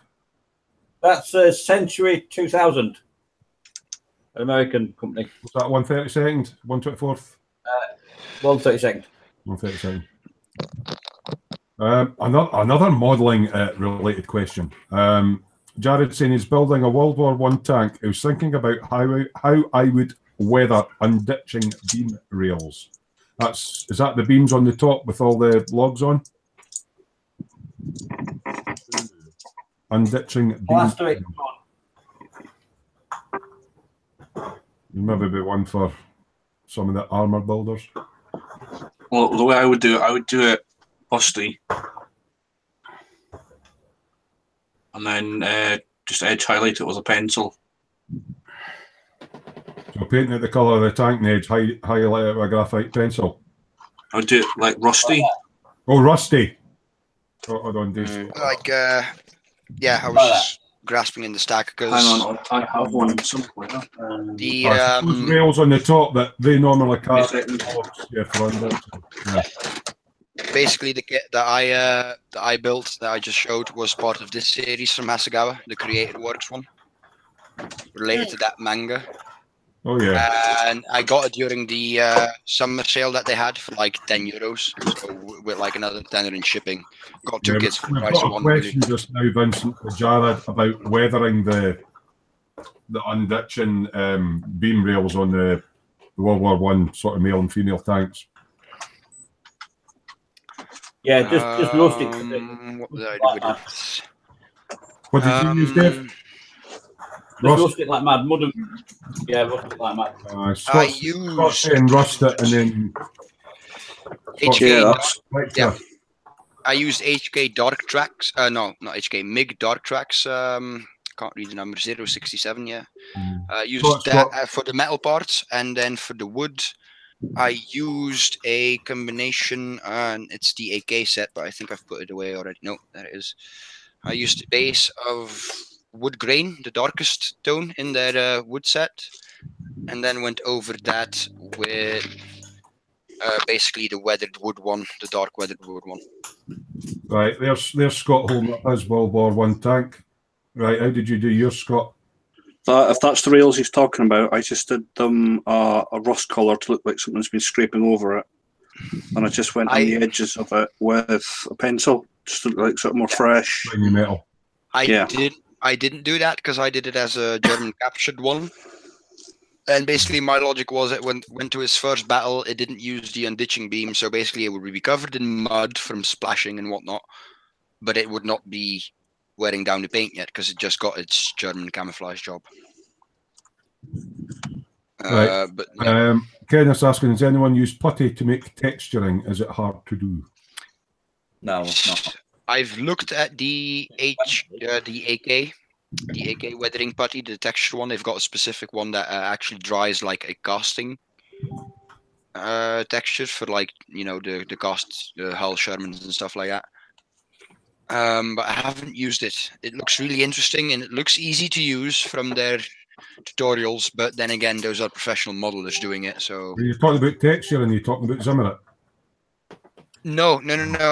Like AK has a product specific to imitate. Like you put on a thin layer and you get this cast hull, cast texture to it. Oh, like the cast, right? The dimples and cast. Yeah, you get that texture to it with that stuff, and it looks easy to use. But like I said, you look at these tutorials and you have to keep in mind these are professional modelers. What they do is modeling. They work for this company to display their products. So you know. Kenneth's pulling Alan's leg again because Alan's coming on next. How would you do the unditching beams? Obviously, Alan's referred that on to Scott as an armour expert. Yeah, and he's just saying, wait till next week, Kenneth. Anyway, we'll have a dog fight. Hey, look at that. Gosh, John, are you doing a day? What kit are you on now? I'm going to interrupt quickly because I'm going to, for now, have to go to bed early up in the morning. So I'll catch you guys later, and hopefully next week when Alan's in, I'll be here for the entire evening so we can welcome Alan properly. All right, catch you later, guys. Night. Catch you later. Right, sorry, John, you were showing us another plane there. What's that, a Crusader or something, is it? What's there? Oh, that's like that one that Dave did, that blue 21st century toys. What, the one I'm still working on? What one? I thought you'd finished that. No, still working on it. It's a bit dusty looking, Dave. What brand? I lost my mojo on that, mate. I've still got to work on that. What brand is it? Folded up wings. Oh, eh? Has yours got folded up wings or no, Dave? Is it? No, mine's a Revell, mate. Don't be silly. Oh, it's a Revell one, right? So yours is a 20. Right, okay. Which one is that, John? 21st century boy. I can't read. 21st century, the brilliant. I've never heard The this. brilliant kit. Yeah, the only drawback is they're discontinued. Yeah. My Zero, my Stuka as well, Terry, was a 21st Is that century the kit. ones that screw together and then you have to use putty to go over the screws? Yeah. Yeah. I've got this, the Stuka, the Zero, and the 109G. Was that the ones that Andrew Sutherland sent you, Dave?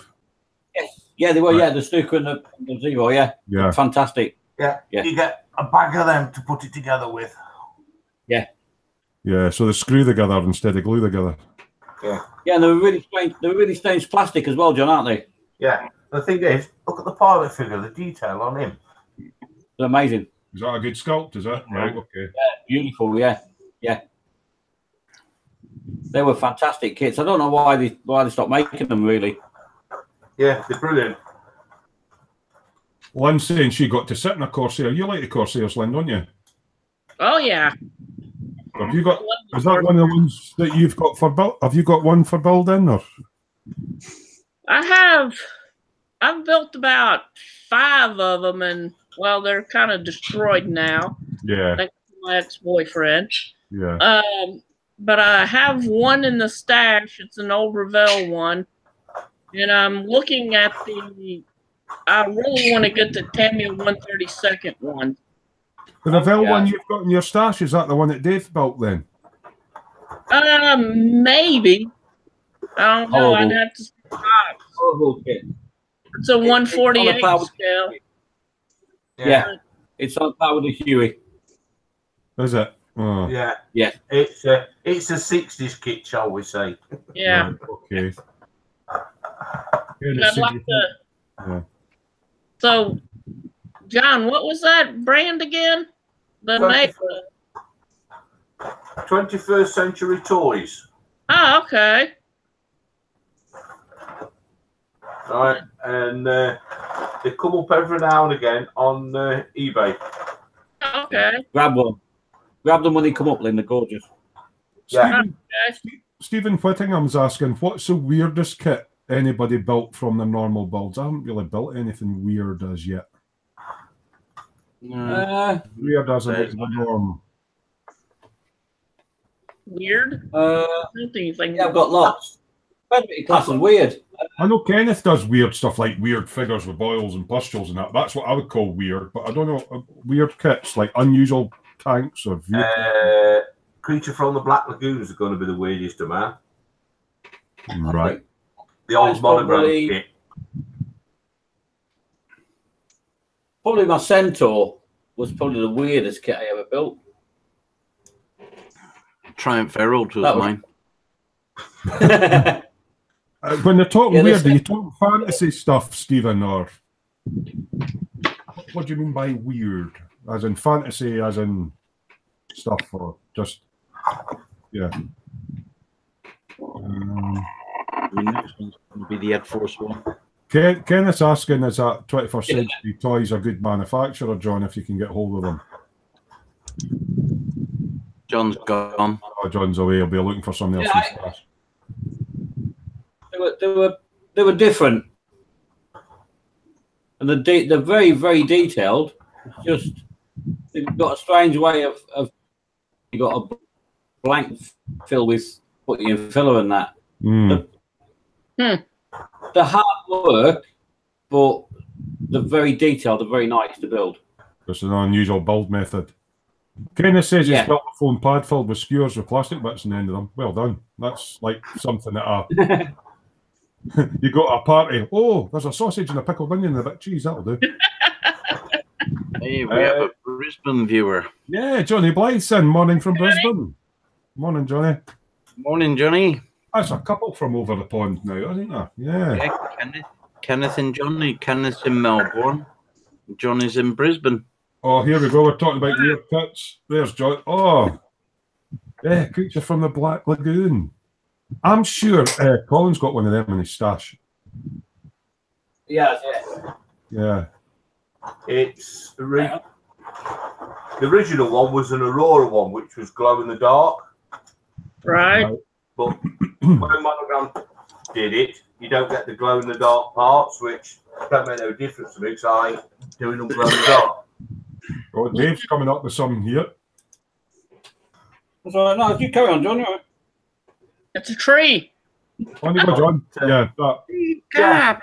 I've got that. See, I don't normally do figures, but I've got the creature from the Black Lagoon, Count Dracula, from the same horror series. Right. And I'm in the middle of doing Count Dracula at the minute. Johnny's wife was asking, was that his wife? But yeah, I've got 2 of them because I think they did 5 main ones. I've got to find Frankenstein, the Mummy, and the Wolfman. Yeah. So we'll go on to Dave next because he's holding some up. And Stephen's just confirming, because he was just away making a coffee, just stuff that's different from your normal build. So there's one that Dave's done that's different from his normal stuff. Yeah. That's the same with mine. Yeah, that's the master box. That's nice, that, Dave. Nice. Remember you that was quite fun. Yeah, it was fun to do that. The hair was a bit weird. Mm. And that reminds me, I need to get some of that Easy Line stuff. Yeah. But that was a good fun build, actually, for the price as well. For like quid, and then the scratch built tree in the base and that, you know. It's all right. Kenneth said John's tree. Yeah, tree. Kenneth said he's got a few weird figures in his stash, but the resin, do they count? Yeah, well, you kind of build them all the time, Kenneth, but to us are kind of unusual models or sculpts to be doing. Alan's saying he's got a diorama. I don't think you've got a picture of that up on the dungeon, Alan. Jess Idaho says that turned out great, Dave. Thank you. With your tree and stuff. It started with me, with you lot, wasn't it? Because you get him. Because all I used to do was 1 350 ships. That was my thing. And then you do some naughty step robots, didn't you? I did. I went to a spell of them. From there, and then it ended up as cars, which was all like Alan and people's fault, you know. And but yeah, it to get out of the comfort zone, and now I don't seem to have a comfort zone anymore. It's just. Kenneth says something different from his normal builds would be a tank, plane, or a car. Yeah. It's amazing, though, isn't it? The amount of different subjects that's available as a model kit now. You think of a subject, there's model kits for it now, you know. Even in my local model shop, they showed it on e-models the other week, and my local model shop's got it in. The thing that they use on the ice skating rinks to level it off. I don't know what it's called. Zamboni. Yeah, Zamboni. Yeah. You know what I mean? If you can get a model kit of that, you get at the end of the day. Jared's asking, does anyone use Mr. Surfacer? What that stuff, mate? What do you need to know about it? It's basically a filler primer, and you get it in different grades, and it's lacquer based. You can thin it down, or you can just paint it on with a brush and fill fine gaps and stuff. Depends what you want to know about it. Some people actually spray it through the airbrush and get in different colours, and they put it down as a base, a sort of filler primer, like you would do a car. We'd use that, the old Plasmo. Yeah. Alan said his name changed as he's tucked up in bed. and then he went, I will send you a picture, Kenneth. Why would Kenneth want to see a picture of him tucked up in bed?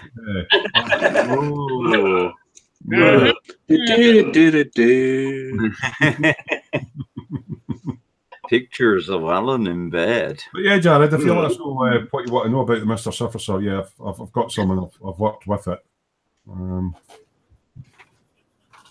Jess Idaho is saying, "Hey Scott, is that a Tau model you are working on?"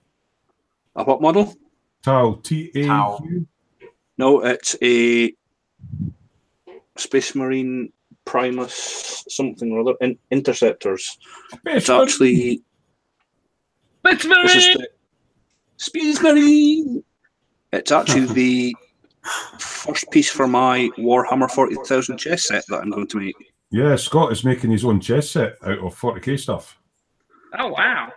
Yeah. Have you got most of the figures that you're going to be using? I've worked out most of it, yeah. So these guys are going to be the Rooks on the Space Marine side. And I think I've got some bits and pieces kicking around that I'm going to use on the Imperial side. Then I've got most of the Chaos side. I know which models I'm using for what, so... Been an expensive chess set, that's for sure. Yeah, it should look kind of cool, though. Right. Right, now I might ask for help of a John or Mike or even Dave on this one. I know I've used Mr. Surfacer, but I haven't used it for what Jared's asking. Is he wants to add a cast texture to a turret. So what grade of Surfacer would you use? Now, the lower the number, the grittier it is, the higher the number, the finer it is. So I know you can get it in 500, but I mean, he wants to add cast texture onto a turret. John or Mike or Dave? Who's ever done that? Got me there. I've never used it for that. I normally... You would kind of stipple it, I would guess, with a brush, wouldn't you? Yeah. Normally what I use is Squadron Green stuff, the putty, and thin it with that to like a paste. Lacquer thinner, yeah. Yeah, and stipple it on with an old stiff brush. Yeah. That'd work. That'd be nice. I was going to suggest that the lowest, the way grits work, it's a bit like your sandpaper. So the higher the number, the finer the grit. So that's 1,000. I think you can get it in 500. So if you were going down the Mr. Surfacer primer route, you would get 500 and a stipple brush, similar to what John's saying with it, Mr. Squadron Green putty, and stipple it on. You know. But yeah, I've never tried retexturing a turret, but that's yeah. No, I haven't.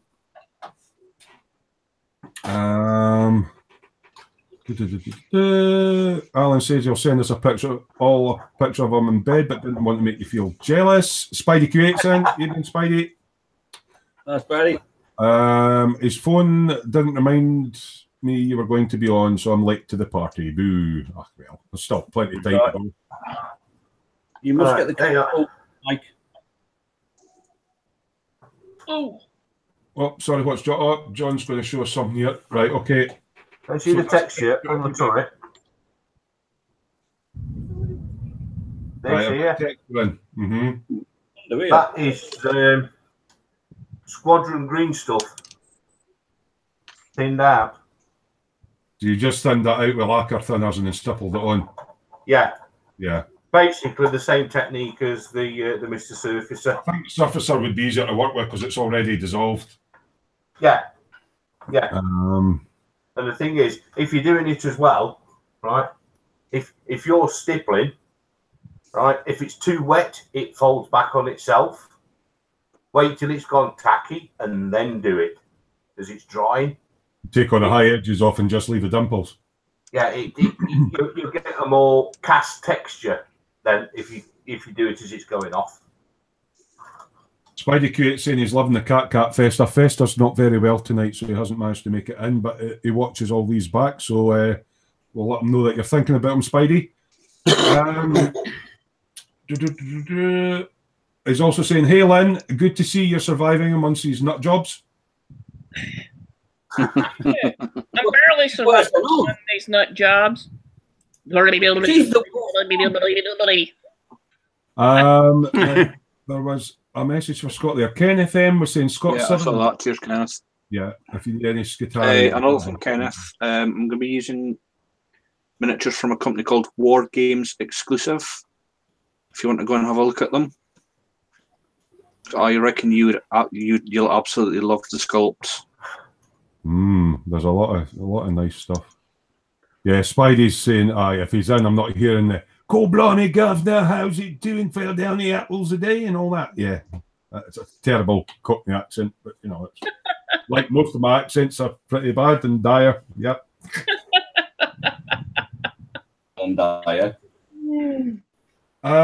Jace Idaho has got a question for John, which I'll let John answer while I go and make a coffee. Is that a British Sherman modification, John? Looks like the 60-pound warhead rockets. And with that, and I say, oh, Ray's away, by the way. Good night, Ray. Yeah, right. I'll put John on, and John, try and pad it out for 2 minutes while I have a coffee. Basically, it's the it's a Dragon kit built straight from the box with a few bits added on the lower hull and the stowage. I've taken the rail off on the side and re-drilled all the holes out. Actually bolt holes, but the turret, when you glue it together, you've got an horrible joined seam there. So I sanded it all down and then got a little teaspoonful of squadron green stuff to put some self-leveling thinners in it, still put it on, and then put the 60-pounder rockets together. But they were field fitted and stuff, and the parts that come in with the kit, I thought, they don't look beefy enough and heavy duty enough, because when these were fired, there was some kick off them. So I would have thought they'd have been a bit more heavy duty. That's basically what I did. Like that before, John. Rockets. Yeah. If you haven't gone, I'll fetch the box and show you. Yeah, I'm just waiting on the kettle boiling. Jared's away. Says the kids are up night and thanks all. See you later, Jared. Hi, Jared. Hi, So Jared and Ray away. Ken is saying he's in love with 3 darts digital figures at the moment. I've nothing to help. See, I'm just getting into figure stuff, and I know Colin knows a lot of places for figures and stuff. Kenneth's asking Scott, can you message? Yeah, I'm just going to take a link up for him. Got it?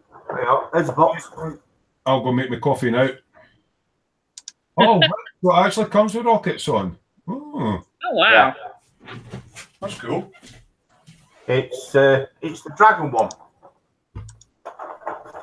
But it's an old Dragon kit. Oh wow. So it's not basically up to the standards of the new ones, but if you know a bit about Shermans, you know how to do it anyway.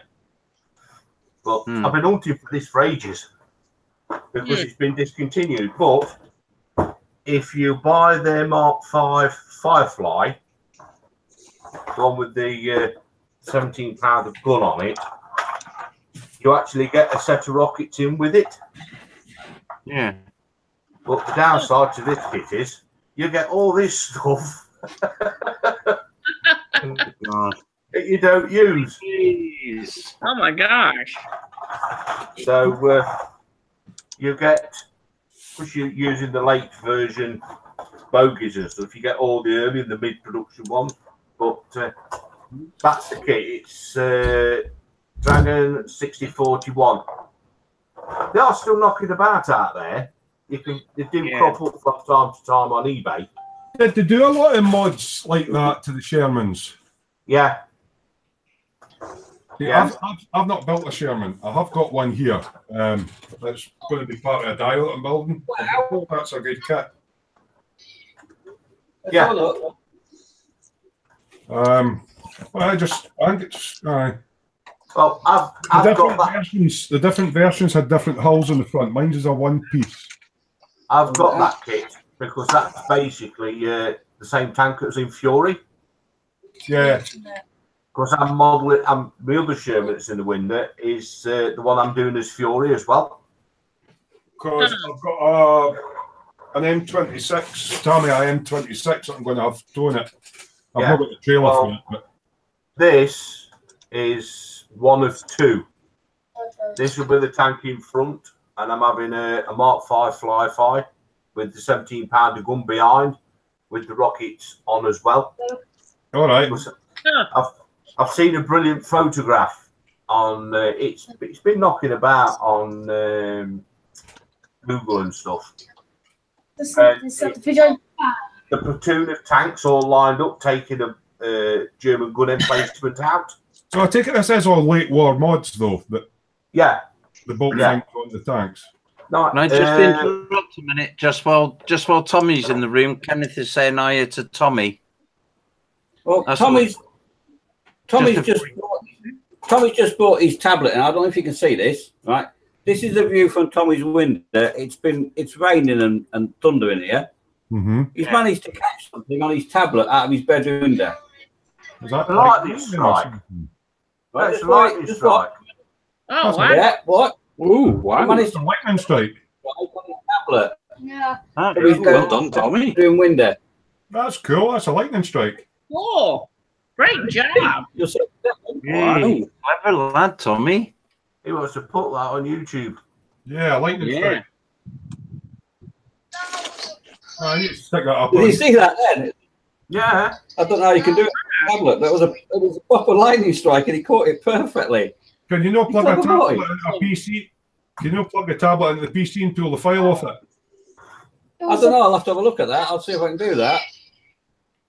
Lightning strikes. There was 10 from the northern part of France all the way to here. Did they? You've been watching on the old tracker as well, have you? Mum's on me. Oh, okay. Stick up on YouTube, it'll go viral. Before I record this video, I was recording another video, Yeah. But Oh, there's another one. You missed that one. no, that's okay. I caught. Thank goodness I caught one. Yeah, Kenneth's going, that's cool, Tommy, but shouldn't you be asleep? He's not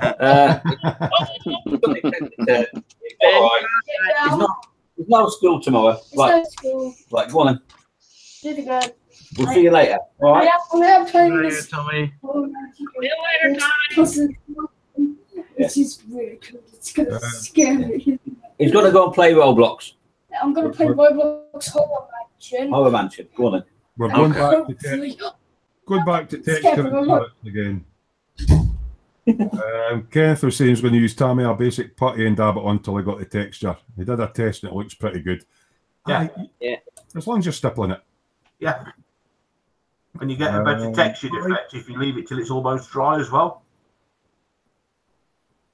Right. Spidey Q8 says a quick comment to subscribers. I know we've been low in numbers tonight, but it's people have things to do on a Saturday night. He says he's just checked his notification settings to this channel and it was disconnected, which it wasn't. Hence, no notification might be an idea to check. So if you normally sub to our live feeds, it seemingly didn't work for him.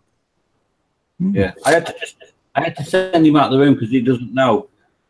Pip, although she gives the impression of being a bit of a tearaway. Actually, goes to church 3 times a week, and the vicar's got something for Thomas.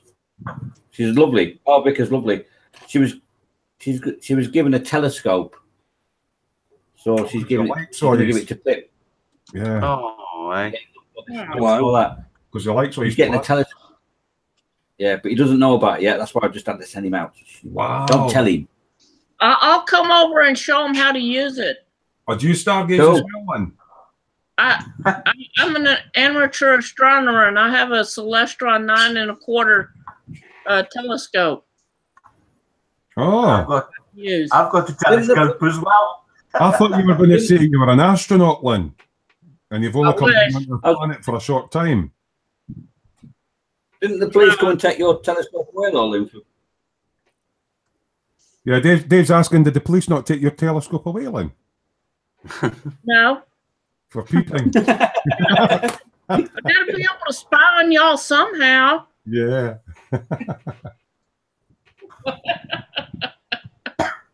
He does love his space, does Tommy, doesn't he? Oh, yeah. Don't ever ask him about black holes, they'll keep you yabbing for hours. Oh, you tell me about the gravity, yeah, and how it pulls everything in, and yeah. Yeah, Spidey Q. Together then. He's a typical autistic child. He got hooked on space, and it's like he just knows pretty much everything. I have a job keeping up with him. I have to watch things like how the universe was made, just so I can have a conversation with him. Right. I find that interesting as well. But as you say, autism, you tend to focus and channel your energy into something, and then you find out everything about it. Yeah, and he did. Kenneth said he thought Vincent was a spacey one. No, Mike Mountain's got it right. He's a spaced out one. Yeah. He smokes. Put it this way: the cigarettes he's smoking are not Benson and Hedges. Yeah. That's the normal for it. That could be a reason we're low in numbers tonight. We normally sit up round about the 30s, and there wasn't many in. So it could also be it's a Saturday night when a lot of people actually go out who have like lives that are not sticking. We've been up around the 28, and then we're dropping back a bit now. But It's been a quiet night. Yeah, that's been a fun night though. I've enjoyed it. Yeah, Kenneth, I put a link up to the War Games exclusive in the dungeon for you. Excellent. Oh, good. Talking about telescopes and stuff, Johnny Blythe saying I've got an 8-inch Skywatcher Dob and a 90mm Celestron refractor lens. They're a bit dusty from lack of use at the moment. These things are expensive, aren't they? Yeah. Yeah. Oh, yeah. Well, Johnny, I haven't used mine in over 4 months or so because I bought a new mount and part of it, I broke part of it accidentally. And so I barely got the piece back before I had to move, and I haven't even opened it. I haven't even put it back together yet because where I'm living now, they don't have an astronomy club, and the nearest one is about an hour's drive from me. So, yeah. I'm kind of having withdrawals from not going outside. Plus, So are you into just like stargazing then, or are you into the astrology side of it as well? Stargazing. Just the stargazing, yeah. Yeah, I'm trying to make out like when Venus is nearby or whatever, and you can. right. Right now, I also sketch. I sketch what I see. Yeah. Kind of sketch the Messier objects. I could go on for hours for this. The Messier objects, and that's objects, close Earth objects. Messier objects is 110 objects that back in 1700s, a guy named Charles Messier was looking through a little bitty telescope and found what we call fuzzies. He didn't know what they were, so he just numbered them. And when the telescopes got better, people started looking at those numbers, and well, that's part of a this is something you do when you're an astronomer. You try and identify things, yeah. Yeah, you can identify things like galaxies and nebulas and open clusters and closed clusters and sounds painful. Like Kenneth M saying honestly, you can see that much with a telescope. Yeah. Yeah. Alan saying he's got a similar telescope, but our weather not used it this year. Yeah, Scotland's not really the best place either. Well, it's been cloudy and windy here, and you really don't want to sit up in the wind. Alan says he can see the rings of Venus now. I don't know if that's him just being a smart arse, or if can you actually see that sort of stuff in a telescope. The rings of Venus is being a smart ass. But the rings of Saturn, you can see. Yeah. I think you mean Saturn? Yeah. I've only got a little. It doesn't have rings. I've only got a small telescope. Yeah, I can see the rings of Saturn. Yes, there's so many double entendres that we could get with that. Kenneth's saying I might have to buy a telescope. Hiya, Pep. Hi, Pep. Hey, Pep. Colin's no on tonight, so I love my Pepsi poos. I can't do it. You'll need to wait for Colin to come in. I was just telling Dave he's dead. We're still talking about telescopes and objects in space. JS Idol says you can even see Uranus. I think you've got a telescope the wrong way around, JS, if you're seeing that. Yeah, What's that? Pip's just come up with bad. Mini-me. Right, hold on. Say that again, Dave, because you're breaking up quite bad. Yeah, the actor that played Mini-Me's just died. Oh, God. Oh, Jesus. The wee tiny wee guy that used to come on out of the comedy shows. Yeah. Fucking hell. Austin Powers, wasn't It was Austin Powers, yeah. Oh, what was his right name, though? Vern something. Something, yeah. Ah, wee Vern. So wee Vern has passed away. Wee Mini-Me. Wee baldy guy. The wee actor. Oh, dear. They're dropping like flies. Kenneth's going, hiya, Pip. Aye, beautiful. I don't know if Kenneth talks like that because he's from like... It'd be more like, throw another shrimp to Barbie, love. I'm going to go with that thunderstorm. Okay, you weirdo. Vern Troyer is the guy's name. Yeah. Oh, that's a shame. Yeah. Neptune and deep sky objects.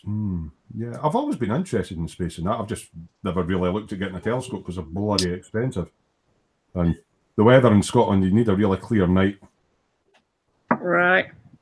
I don't know if where Scotland's up or a bloody long telescope to go through the clouds. With Scott being further up north in Orkney, if you would see like the aurora and all that sort of stuff. Yeah, we get the aurora. So it's on a clear dark night. It is spectacular. Right. You know, we don't have so much light pollution here. Yeah, we're no good for Mike at his bit. There's quite a lot of anal pollution round about where he is. All these gas clouds and everything. So Alan's talking a foreign language here. He says, the best scope view I've ever seen in real life is the Horsehead Nebula. Do you know that one? Yeah. Beautiful. Oh, yeah. That's beautiful. Yeah. Oh, yeah. Kenneth raises a question. Obviously, unlike the flat earthers, the world does rotate. So he would say, would I see different things to you being in Australia? I think it depends on how far up you are as well. Yeah. On what lines of latitude you are as to what you can see in the sky. Yeah, the thing that the Northern Hemisphere in America and going across to England and stuff, you see different parts of the sky. And when you're in the Southern Hemisphere, where Australia and South America and below the equator, you get a totally different sky because you don't get to see what the Northern Hemisphere sees. Because you can't see over the bump of the world because it's round, flat earthers. Because it's round. It's round. Yeah. So yeah, it's I'd love to go down to Australia or someplace and just look because it's different. You get a different side of not different side, but you get a different part of the Milky Way. I'm just waiting for Dave coming out with what I think's obvious. So we're actually kind of pear-shaped. We're not round, aren't we? No, we're going through space on the back of 4 elephants that are standing on a great turtle. I've got the whole series built. So Kenneth is asking. Yeah, Kenneth's asking. Obviously, he's getting quite interested with people with their stargazing and that. So, what would you say has a better view, the northern or the southern hemisphere? Is this university challenge or something? It's the Smoo astronomy class. Welcome to the sky at night with me, Patrick Moore. That's a strange. The best, from my understanding, used to live near.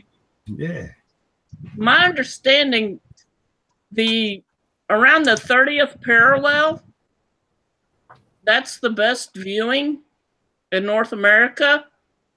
But if you're in the southern hemisphere, they get they have a couple of things they can look at, but not as many as you can get around the north, around the 30th and 35th parallel. Where is it they have all these telescope dishes? Is it in Mountain in Mexico or somewhere? Where is it they have them? South America, they got lots of switching the radio till they go. They got Arecibo in South America, and then Hawaii has a whole bunch, and then Texas. Hawaii, I was thinking about Hawaii as well. Yeah, that's right. Yeah. I mean, they're all over the world. But there's one thing that the Americans don't have that the Australians get. Is called Omega Centauri. That is a really awesome cluster to look at. And every once in a while, we can actually see it here in America. And wow, it's awesome. Is that a constellation, a cluster of stars? Then? No, it's a bunch of stars packed up together.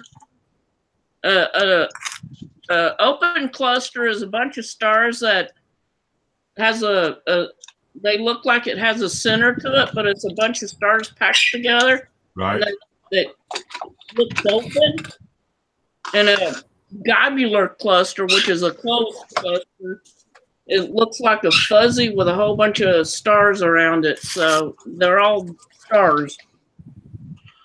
Johnny Blythe is saying the best views are from the southern. He's from England, but he lives in Oz now.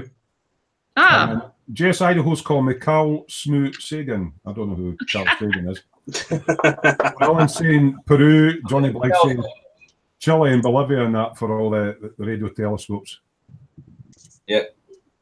Oh, is that the replacement for the Hubble? It's 4 times bigger if it ever gets launched. Yeah. Right. But I think the Hubble. I've been down to the southern hemisphere to look, so I really don't know which has the best stuff to look at. So Kenneth is wondering, is our stream cursed? Because there's been a lot of people dying or informed about people dying during this stream. No people were harmed during the making of this stream. Yeah. Not by us. Not to our previous knowledge, ever been. Oh, quick, call 991. Lynn needs Lucasade or Gatorade or whatever it is. Yeah, you seem to get spakes of them, eh? But I mean, I'm getting to the age now. I've grown up watching certain characters on TV and that throughout my life, and they're all getting old now, I suppose. You get spakes of them. Johnny Blythe is saying we also have the koala cluster and the kangaroo's Maximus Nebula. Aye, are you pulling my leg just because it's like down at the night? I'll come see you, Johnny, and I'll bring my scope and we can go out and look. Because like I said, I'd like to come down and to Australia and once you come down with our scope and have a wee look, mate, I would be afraid. I would be very afraid. You can crack open a koala and stick another tinny in the Barbie. Yeah.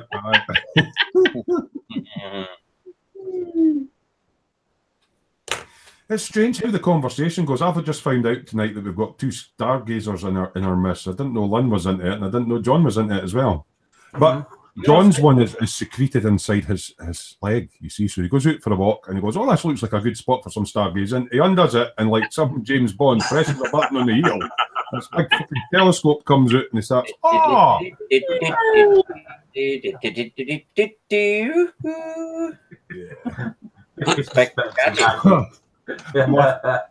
Laughed at Kenneth. He says, you were saying the stream is a bit dead tonight. Yeah.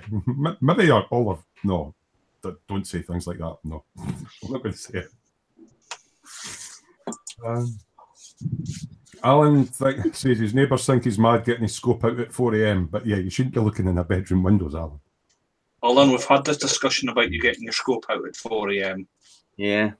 I suppose... That's the best time to go on, though. I suppose as Johnny says, I mean, with him being in Oz, go out back, the skies are amazingly clear because you've not got the pollution for the cities and all that, haven't you? Right. You just got to watch out for snakes biting you on the ankles. Everyone out there either wants to... What's it John says? Batters. Eat you, bite you, or... Kick you.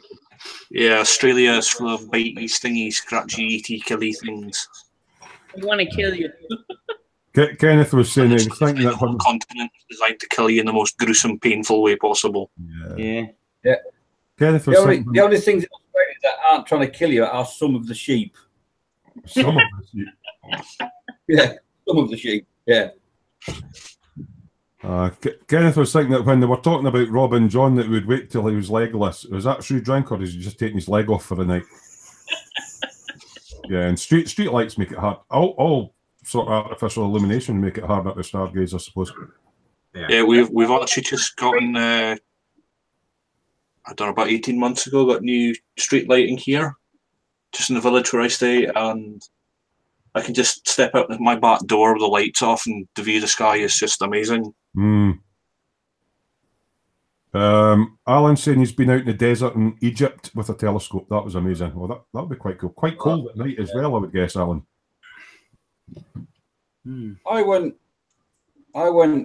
kayaking down the Ardèche Gorge in the south of France, and we bivouacked on a sandbank at night. And I've never seen, because you were miles from anywhere, I've never seen a sky so clear at night. There was no light pollution whatsoever, and you could actually watch satellites tracking. It was amazing, absolutely amazing. The fact that we drank, three of us. That's what it's like here. Drank Daniels that night, and then started kayaking the next morning with a hangover in 110 degrees in the Ardèche Gorge. It wasn't a pretty sight. Well, the time I get a really clear sort of sky here is when it's a cold, frosty night. When the skies are clear because it's frosty, you know, you can get. We're talking about things that bite you in Oz. Kenneth says, except for the native death sheep. Is there a squad of death sheep?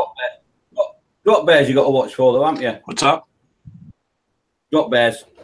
You got to watch for the drop bears, Terry. They're the killers. Alan saying, couldn't Dave say he slept in a tent?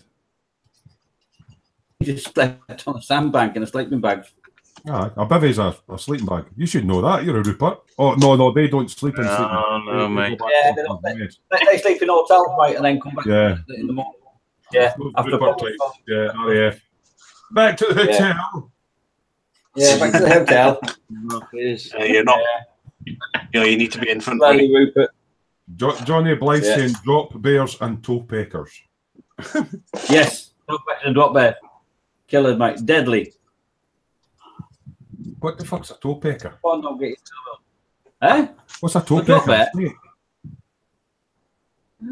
It's a drop bear. It's drop bears you've got to worry about down there. A toe pecker? What's a toe pecker? A snake?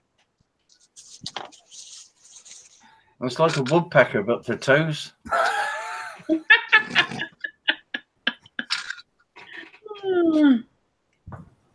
Oh God! Alan's going. The only stars he looked at when he was in the RAF was the ones on the front of his hotel. Yes. Why do I believe all that? 5 of them. Yes. Yeah, all 5 of them. Ooh, what's for high tea, chaps? I'm fancying scones and jam. Pims. Don't forget the Pims. Actually, I like a wee glass of Pims. What?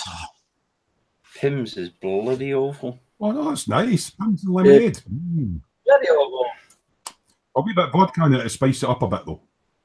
Any drink that you stick a cucumber in it to fucking drink it, mate, it's got to be bloody weird. I've never seen that's a salad then. It's not a drink, it's a salad. Exactly. Is that a thing down south, like? Because I've never seen Pims with cucumber in it. Stuff I get come in cans in Asda. Pims right in it. You uncouth heathen, Terry. Yeah, heathen. Oh, I like the taste of Pims. It's quite nice, but I don't like cucumber. No. Pims, mate. That's I am. That's more an English thing. Although women up here are into G&T. My auntie likes G&T. I don't like the taste of gin. It's like drinking a bottle of perfume. Don't you upset Ted? Oh, Ted likes his gin. Ted likes it. Nah, don't got the fascination for gin at all. Slow gin. I like slow gin. That's a different thing altogether, though. What time are we? 10:15. Really? Come on, yeah. Looks like we're getting the all weather up here now, Dave. Is the rain coming up? It's raining and thundering up here now. I'm going to get that tomorrow. I want to go out on the bike and play. I might have to put my waterproofs on then. Get the vodka out. I've not got any.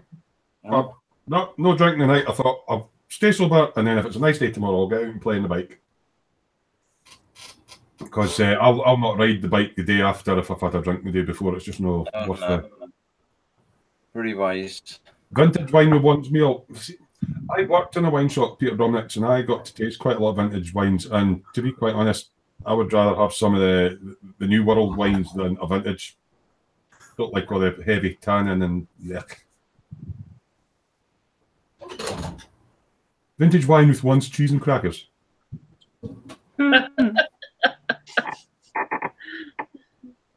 Was that your back creaking, Lynn?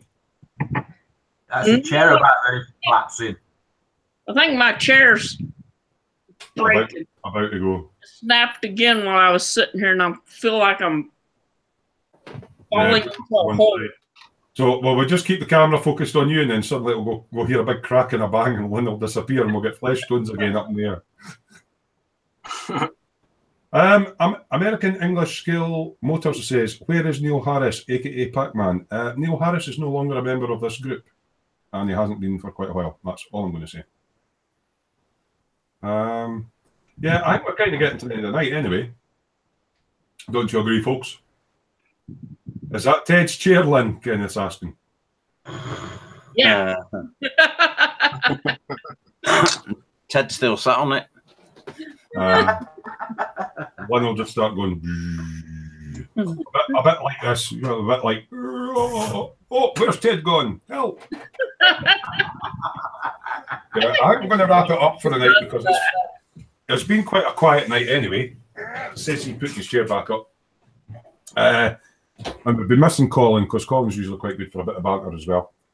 So hopefully Colin will be on next week. Alan Fallon's, although he's been joking away, supposed to be coming on as a special guest next week. So we'll have Alan Fallon from Northwest Modeler in.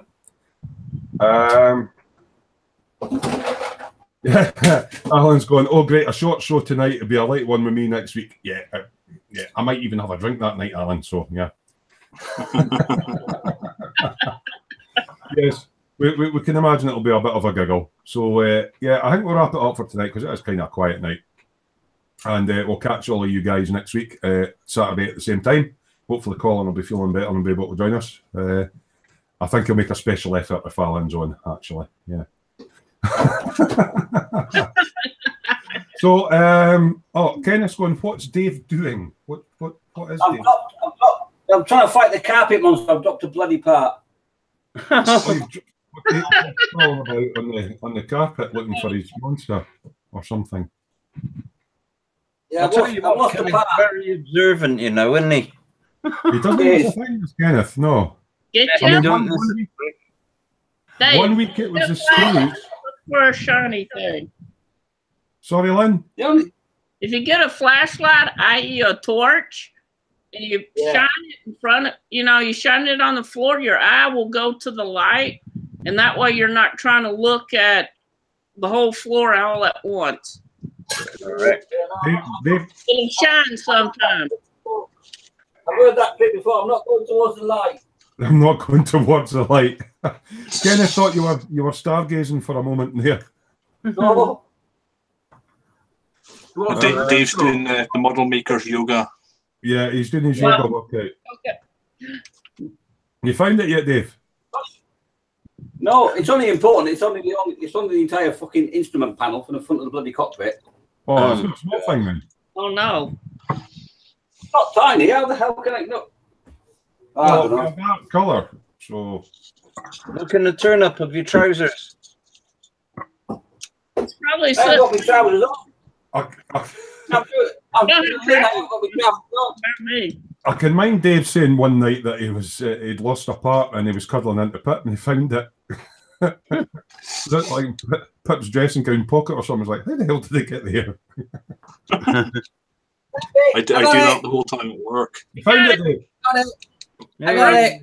Panic over. Oh, it's small right enough. Dave 1, Carpet Monster 0. Yeah. Exactly. Kenneth's going, he's really looking hard when he takes his glasses off. Yeah. Yeah. My glasses work. Right, so as I was saying, thanks everybody that tuned in tonight. Next week, as I say, we've got special guests. We've got Alan Fallon from Northwest Modeler on. hopefully, Colin will be feeling better and will be able to join us as well. Same time next week.